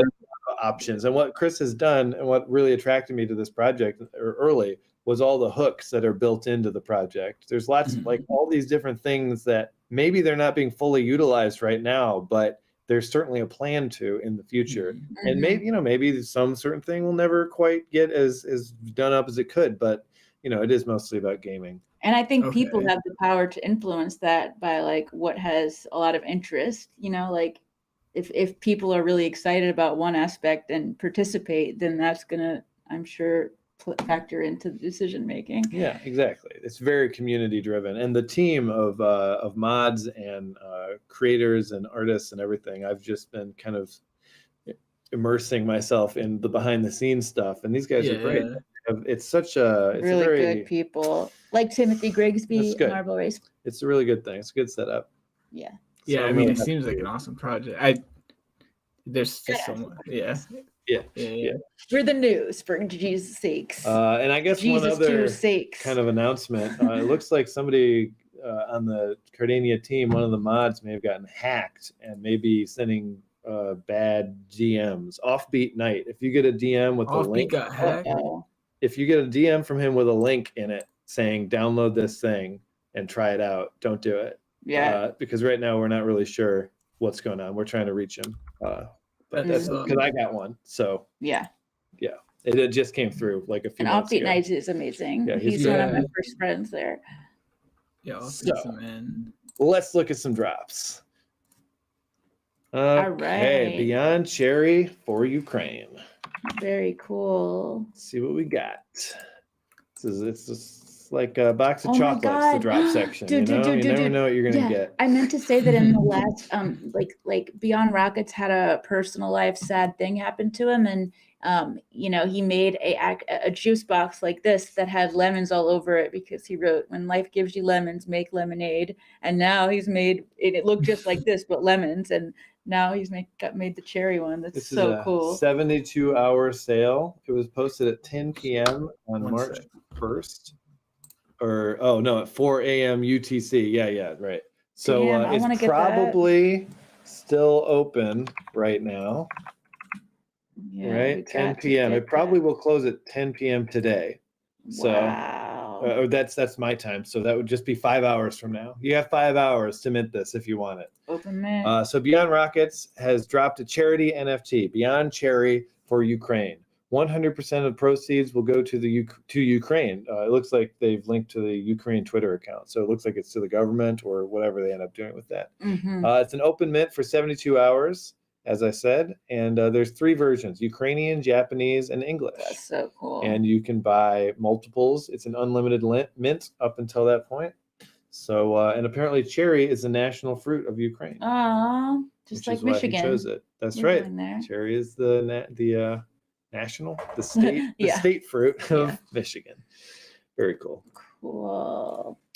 Wraith. Ooh. Looks like Oh, Tyler, where did he go? Did He say abandoned ship. He said he was in it for the long haul, and he's already Oh gone. my so you God. can really just see You can't always. how much You water can't always know. that's holding. All right. Wraith CNFT created an Art for Good Wraith NFT, and they are donating 100% of the proceeds to Voices for Children, a charitable foundation focused on providing psychological support to children impacted by war in Ukraine. That's a very noble cause. And it says the NFTs are 10 ADA. And there it is. We've got Very the cool. Ukrainian colors, Glitching blue out. and yellow. We're seeing those a lot. That's great. Mhm. Okay, Growing Pains. This is another thing. Growing Pains will be auctioning an NFT collection that comes paired with handmade one-of-one Wow. physical pieces. The auctions will I be love held in their that. Discord on Saturday, March 5th for 15 NFTs. I want that jacket so bad. Oh And my more God. details are coming. Yeah, that's a nice one. Let's see some examples. And these are all Oh, oh wow. Snake Boy. So similar to Pigeon Huddle in that they're all unique and handmade, but That's they awesome. also come with an extra little exciting bit, which is the physical thing, which is crazy. That's crazy. These are auctions. They are going to be up for auction on Saturday. Oh my God. There are 15. That's amazing. I would love Growing it. Pains. 15 Oh my total. gosh. There are 15 of them, yeah. And that's happening in the Discord. Yeah, is that In what it their said? Discord. Yes, Discord. Yeah. Masha's coloring book. Okay. Let's see what we got here. It's, artist Masha's latest drop is the Geisha Collection 2022. There are 3 different versions. She's actually in my she's in the Discord women Twitter group, and she's really great. cool. There are 3 different versions available: Cherry, Bionic, and Sea Salt. 20 sets will be minted in total, so 20 NFTs from pretty. each drawing. There will be an option to buy a single NFT by choice or a complete set. Masha will also auction a full set of NFTs plus the physical drawings. Wow, physicals are in the air now. Like a lot of physicals I love it. happening. It's great. More details on the auction will be released soon. Prices will be as follows. Cherry will be 100.1 ADA. Bionic will be 100.2 ADA. Sea Salt will be 100.3 ADA, and a bundle is 270 ADA. So you have your choice, or you can get the bundle.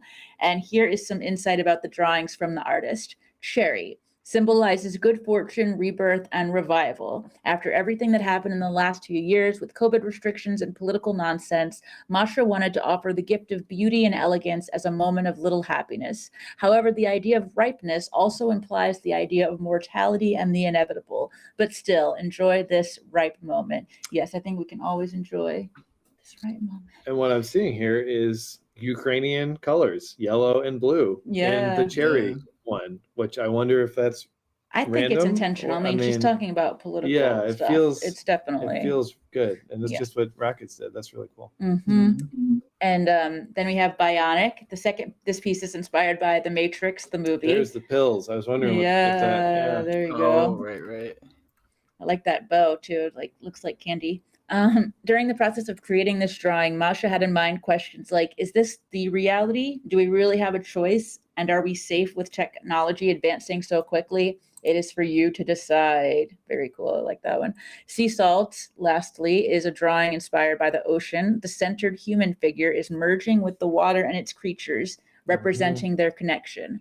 We've always relied on our seas and oceans. Now they need our help. Very true. This is great. And that drop date is Saturday, March 5th at 17 UTC. Same time as the Twitter space. Awesome. All right, Tyler. What about Cinder Skulls?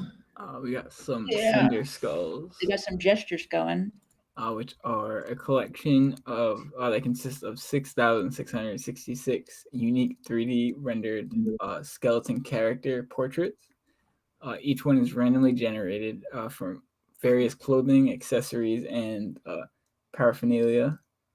And the project features Cinder Skulls, a dope digital demon. There's a plan for merch in store in the second collection, featuring the Queen Beast, who I'm not think that's a secret right now. But this will there will be even more. It will be even more badass than their first drop. They're saying. Even more badass. Seems pretty badass. A couple things I'll say. I like that here.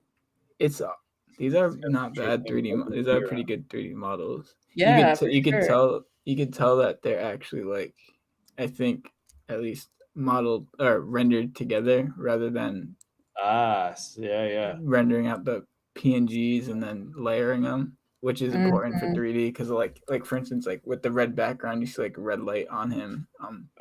That's so beautiful, Yeah, and that texture on the background looks great. Like, definitely. If you look really close, you can see that he's on the label of the beer, holding the beer that he's on. It's like an advertisement. It is the same one, right? Yeah, same hair. Wow. Picture even. So really if we zoom in, cool. we'd probably see another one on that beer he's holding. That's really cool. Fun. Yeah, I like that stuff. It looks way better close up. So this is Friday tomorrow. Great. Oh, good price too. Yeah. Awesome. Oh wow. Yeah. Damn. Okay. Awesome. 35 ADA. I'm into it. I'm even more into it now that it's not 120. Exactly. I mean, I see this. I do with Hype Skulls. I know. Me too. And I'm just like, well. Yeah. I'm not going to be able to afford that. Yeah. Nor would I want to. We can toss in that Hype Skulls is doing their thing right now. If you already owned a Hype Skull from the first collection, you can get your Vapor Skull, I think it's called. Something like that. We should give them a shout out. So yeah, if you have a skull, go get your Vapor Skull, even though you probably already know. So you can get it for free, or I'm not sure. I don't have a. So you just might need it myself. Yeah. Cool. Just look into it if that's something you're into. Ooh, this is fun. We got some belt coming up here. Yep. Belt. Nifty world. So the lore behind these nifty creatures is that they were household pets, but the humans of Nifty World began to suspect these nifty creatures were not as they seemed. So the humans decided to lock them away in the side of the tallest mountain after the humans went extinct due to chemical warfare of their own doing. Big shock. The nifty creatures were eventually able to escape, but there is a rivalry brewing between the nifty creatures clans. This project is working towards a play-to-earn game with many mini games in the NFT world. Many. That's really pretty fun to say. So the priority sale for the whitelist and waitlist only. What's a waitlist? Oh, I guess that's the waitlist for the whitelist. Priority sale for waitlist and whitelist only is Saturday, March 5th at 11:30 p.m. UTC, and that will be 60 ADA each. 100, yeah. So it doesn't get cheaper the more you buy. It just so 120 for 2, 180 for 3, and then the public sale is Saturday, March 5th at 11:45 p.m. UTC. So only 15 minutes later, and same price. Okay, interesting. So same price. That is crazy. That's like one transaction. Yeah, maybe a couple, but I was thinking, 8,800 creatures available, 3 per wallet is the limit. Yeah. Interesting. Cool. Oh, some information about Hype Skulls here from Valo. You need a Vapor NFT, and with that, you can vaporize your Hype Skull. Okay. Interesting. Nice. Thank you, Vala. You got our back out there. Thank you. Appreciate it. All right, Vampire Invasion by Bajewski Studios. Cool. I love Bajewski. Mm-hmm. Always got something cool going on.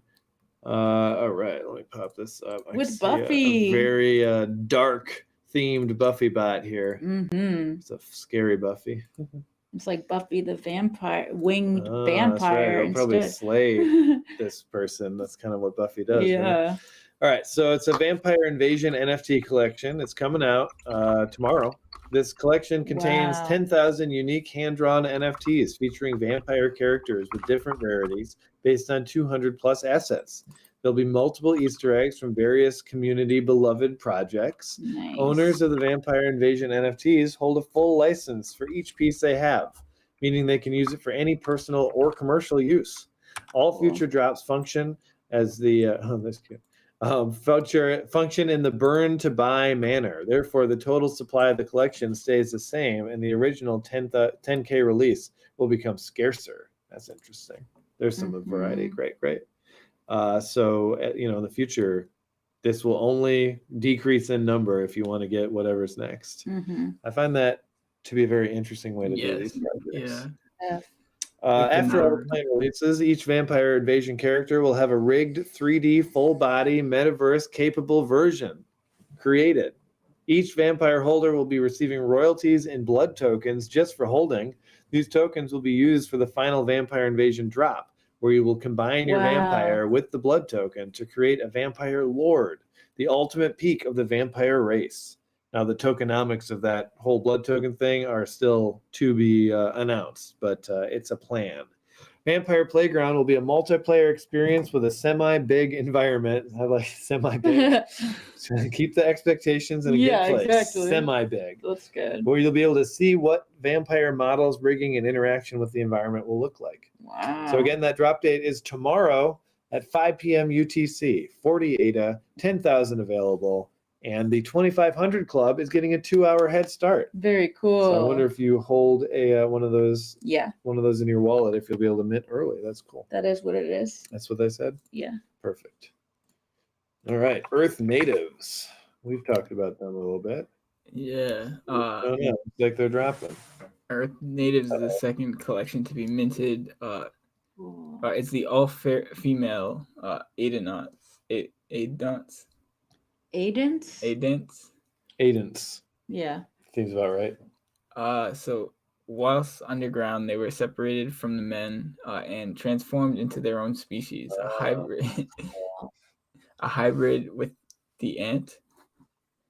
Merged with the ants. Just like the guys merged with armadillos. Interesting. Hey, this is just what happens. Yeah. Yeah. This is science. I've seen enough Star Trek to know that this is definitely accurate. We just have a limited perception on Earth. Yeah. So they too carry a unique birthstone, 1,333 materials that have yet to be seen. Their journey is to now unite the armadillos.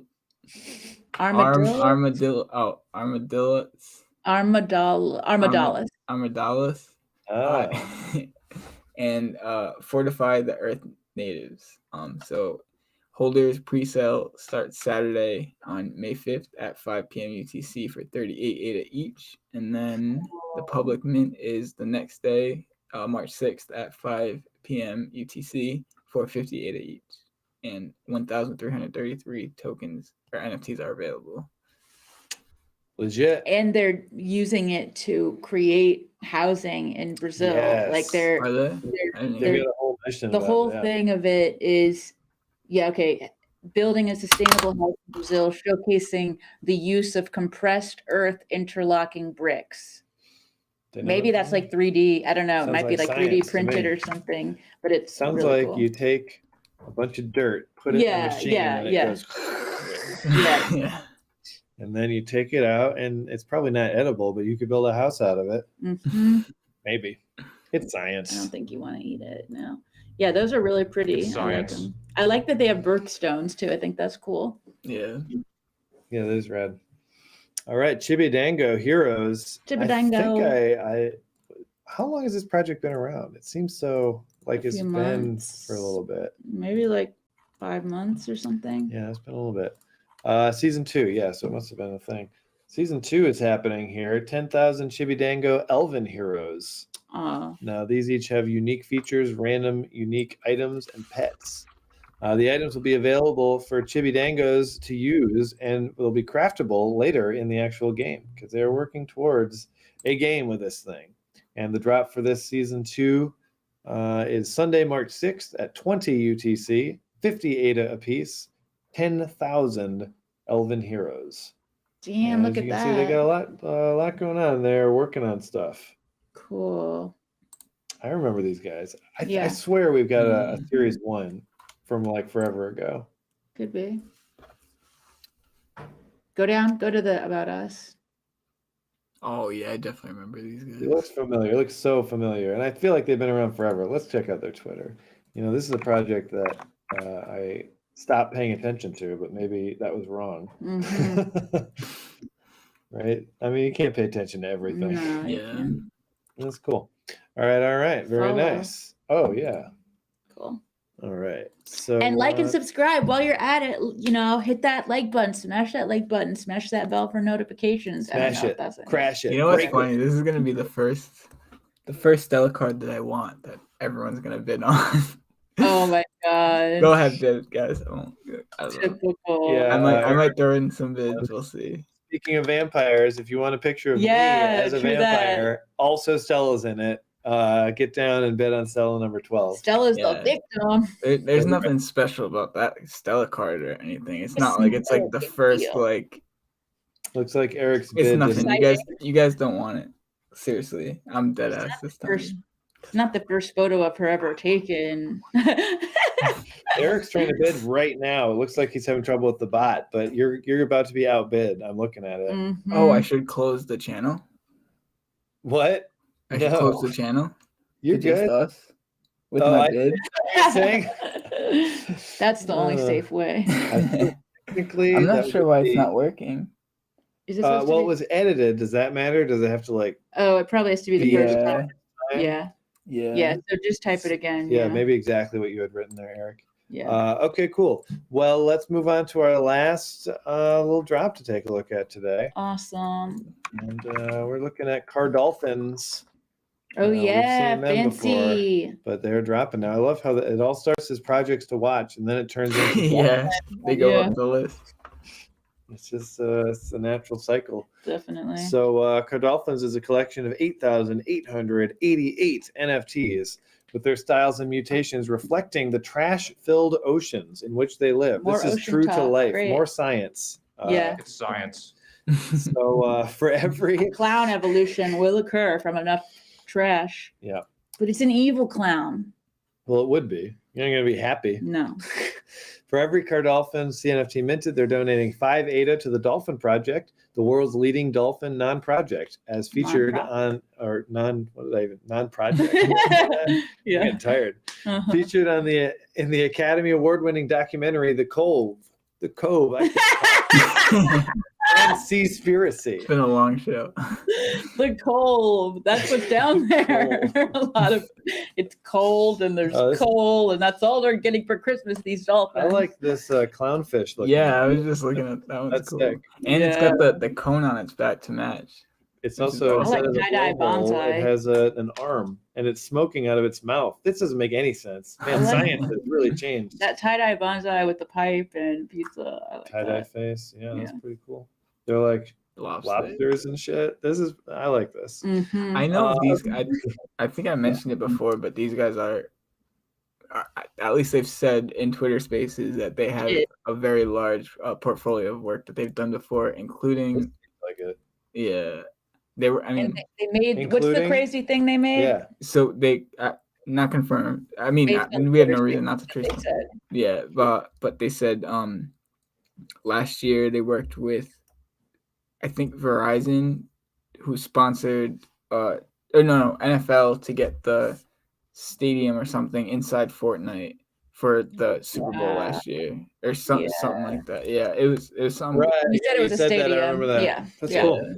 Yeah, it's legit. So this mint is happening tomorrow March 5th. on Damn, Friday, all of the or good no, things are Saturday. happening on March 5th. Saturday, Yeah. March 5th at 5 p.m. It's a 65 ADA mint.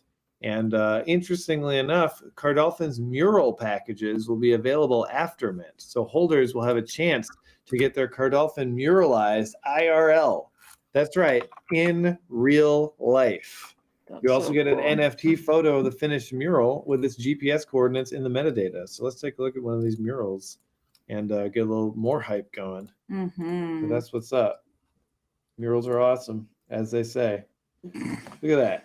Who doesn't want their NFT on the side of a building? It would be magical. I mean, that's really, You're improving that's really cool. the outside So there's world the too. original and then the painted version. You know, I'm trying to think of where I would put one, and like I don't think I could. I wouldn't put one on my house or in a wall, but it would be cool to put like find a public place that could use a mural, and then like you sponsor it, so like you get them to put your dolphin there. It gets people talking Yeah. about dolphins, get people talking about NFTs. That'd be hot. I'm sure they're gonna have to choose it. Yeah, it's all down in Yeah. Brazil, I would Yeah, imagine. yeah. It's just Really? Well, I mean, that's what they're. Because isn't how? that right? No, Did I I don't not think read it's that Brazil. I must be thinking of something else. The Brazil was the other previous one. project. Yeah. Oh, that was totally Earth my bad. Natives. Yeah. But I'm just saying, I think it would make sense that they probably only have a few places or one place. It's got to that be they can near do the it, artist, right? because it's gotta be where, Unless they want to but they could have a few. You could probably artists. fly them out somewhere if you really wanted to, make it Oh happen. yeah, if you were a whale, We wanna get if you were a whale that wanted a dolphin, There it is. We wanted to get some artists somewhere to paint our basement in our new place because it's just all these white walls just Aeon everywhere, white. So Aeon in a ski mask. it'd be cool to be able to broadcast in front of a news Actually, a mural V or for Vendetta something. mask. Yeah. All right. Well, that takes us to the end of our drops segment, which is the last segment on our Thursday show. Oh yeah. See, it was almost 3.5 hours. I knew it. This one was a little longer. Yeah. 3:10. But I mean, I may have relaxed our time limit with Deezy a little bit. People seem to really be into that segment. Yeah. So sometimes you just got to let it roll. Cool. That was a cool one. So in conclusion, come to Marbles on Friday. That's tomorrow. Summer and I will be there. We do a little news update. Twitter. I heard Sushi Bites is doing something special with Marbles on the 11th, the week after. I did hear about that. Awesome. Yeah, Right. I guess because I know a little sneak peek. I donated some with Spaces coins in 31 weeks to the prize pool. So that's sick. It's gonna be great. Yeah. I like that. In other news, Eric just boosted the CNFT News Discord server. Yay! Oh, We're damn. only one away from the next level. We're gonna blow the horn, and we're gonna play the victory song. Jack You know, we Tyler, your favorite song. Yeah, I know. I love it. It's over. Great. Victory achieved. Well, thank you very much. That's Eric. amazing, Eric. Thank you. Really I'm gonna give them some. Let them flex it a bit. We'll have them have it say on the side of our Discord, like all the people who boost us. Yeah, that's really smart. That should be a separate role. Yeah. That's really smart. Have a great weekend, Sean. Now we're friends, so we don't call you G Sean anymore. We've moved on to the next phase. We've talked in person, except for we weren't in person. So yeah, but that's in person for CNFT. Yeah, so. we're as in person as it gets, really. Pretty good. We hit level 7 there. Thanks to Eric. Thank you so much. Oh, damn. Hello. We must have gotten another time because we were 2 away, and so now we're at level 7. We're level 7 now, damn. Look at server boost. Then it should tell me something about that. No, it's telling. I'm just trying to get me to boost it. Cool. Server settings. I have to admit that I boosted it twice. Here it is. Server boost status. We are at level 2 perks. Oh my god, that's amazing! Yeah. Good job, Eric. Our audio quality has increased. We have told you more that would happen. sticker slots. And We got to get that we CNFT have to news actually mug. use some of these things now that they're Let's unlocked. get a mug as the sticker slot. Yeah, we want to add some cool new emojis, and we got some fun ideas. Custom roll icons, great. Yeah, we should do that. We That's could hot. give I a love little those roll pistachio icons. next to Mr. Pistachio's Rolodex. That's amazing. Cool. Well, that's it. Let's wrap it up. We ran out of things to talk about, which I think is what the goal is every day. So Yeah. we did it. Exhaust the line of new things. There'll be more to talk about on Monday. What's up next? Well, we have That's some what it guests. We was. got Phoenix Arena coming up on Yes. Monday. That's going to be Be a cool. fun one. And the week after that, the show is in flux because we will be moving the truck. We're loading the truck on next Friday. So Thursday, we don't necessarily have anyone scheduled at this point. Mhm. Do we not have anyone? I mean, I'm looking at the calendar. We got nobody here. Yeah. Well, we're thinking Do we get a day we off? wrote on your news day off. Maybe it'll be a Or- special, shorter episode Yeah. or something. Yeah. Or maybe we'll try I and think get we someone should do- awesome. Or I think we should do a shorter episode. we'll have to know? talk about it. We'll Yeah. talk about the news meeting. Yeah. We'll talk every about Sunday, the news meeting. we Yeah, all get 'cause together and plan the future. maybe we could just be there for a short time, but it could be, we'll see. We'll see. But lots of other stuff coming up this month, though. Shadow Realms will be joining us. Jesus 2 will be on the show in 2 weeks from today. And we'll have Studio Jesse. Fez. And Studio K-Fez on the same And day. it's St. Patrick's Day, all on Oh, the that's same fucking day. right. What That's right. an So amazing this might be celebration. a more drunken stream than normal. We're gonna get drunk I with mean, Jesus. we're with Jesus too, so I mean, what do they say about him? He's a sick freak. he's a sick freak. Yeah, a So. lot of shit about Jesus, too, yeah. And then the week after that, we've got Billy Martin from the Occult Archive and, Good Charlotte. I don't know which one's more. This is the anthem. Throw all your hands up. And the week after that, we got Joseph Miranda, probably. That's Damn. probably. We But, got a nice lineup. No, that is amazing. And we also have other shows in there that, are not completely nailed down, so we're not announcing who it is. We don't want on to there. plan the whole month Yeah. on, by now. We want half the month planned by now. Yeah. That seems But about sometimes right. we end up having the whole thing. Yeah. But it's Take nice care of when there's a Stella little space. during the move. Oh yeah, I'm also Yeah. really trying to get. Oh, yeah, hats. I- We should pull the hats out. I'm trying to get. I really want to get the Jenny from Sushi Bites and Liv on to talk about International Women's Day. Here, wonder if- talk about this. It would have to be Monday. Oh, Okay, so let's just show this off. So these are the Speaking hats that of we Sushi made for Mardi Bites Gras that we wore. with spaces. Hey. So you were there a little bit. So we got their mushrooms. That was the theme. All of our friends went dressed as mushrooms in Yeah. various ways. And so we built mushrooms on top of bike helmets. So you can just pop this on. Yeah. And it's easy to wear. You can walk around with it for 7 hours like we did on Tuesday. Is it as heavy as it looks? No, It's really comfortable. It's like one of our most comfortable we've ever yeah, had. we're learning how to make hats. And it was definitely using what we had, and it also has that rat that was Stella's companion. That's right. There's rats Oh, and yep. spiders and And it's like a mycologist cemetery dude, at right night. here. So it's like basically it's like someone who grows cemeteries grows mushrooms in a haunted cemetery. yeah, this is the New Orleans tombs. They look exactly like this Yeah, they look exactly like this. It's very in the cemeteries, and also was repping a little bit of with spaces on there. Mhm. Nice. damn right. Thank you. And Cardano caricatures. Yeah, Gotta have Charlie Hoskins. Charlie in is there. up there. Yeah. Got some Always. cool shit. Have a lot of fun with it. So yes, I meant to show that during the Mardi Gras segment Cool. when people were watching. But all you who stayed, this is what we do in our spare time. Yeah, at the night before Mardi Gras, for sure. All right, well, the hat has ruined my hair, and the show is over. I think it made your hair look better. I More agree. voluminous. You look more like a carefree kind of guy. This is not what I'm trying to project.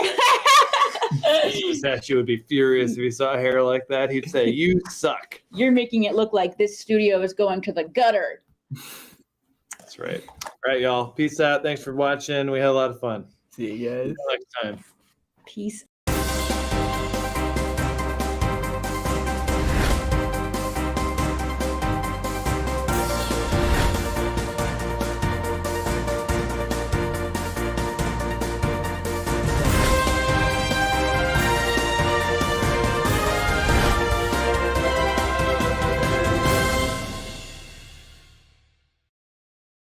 I always do my big yawn.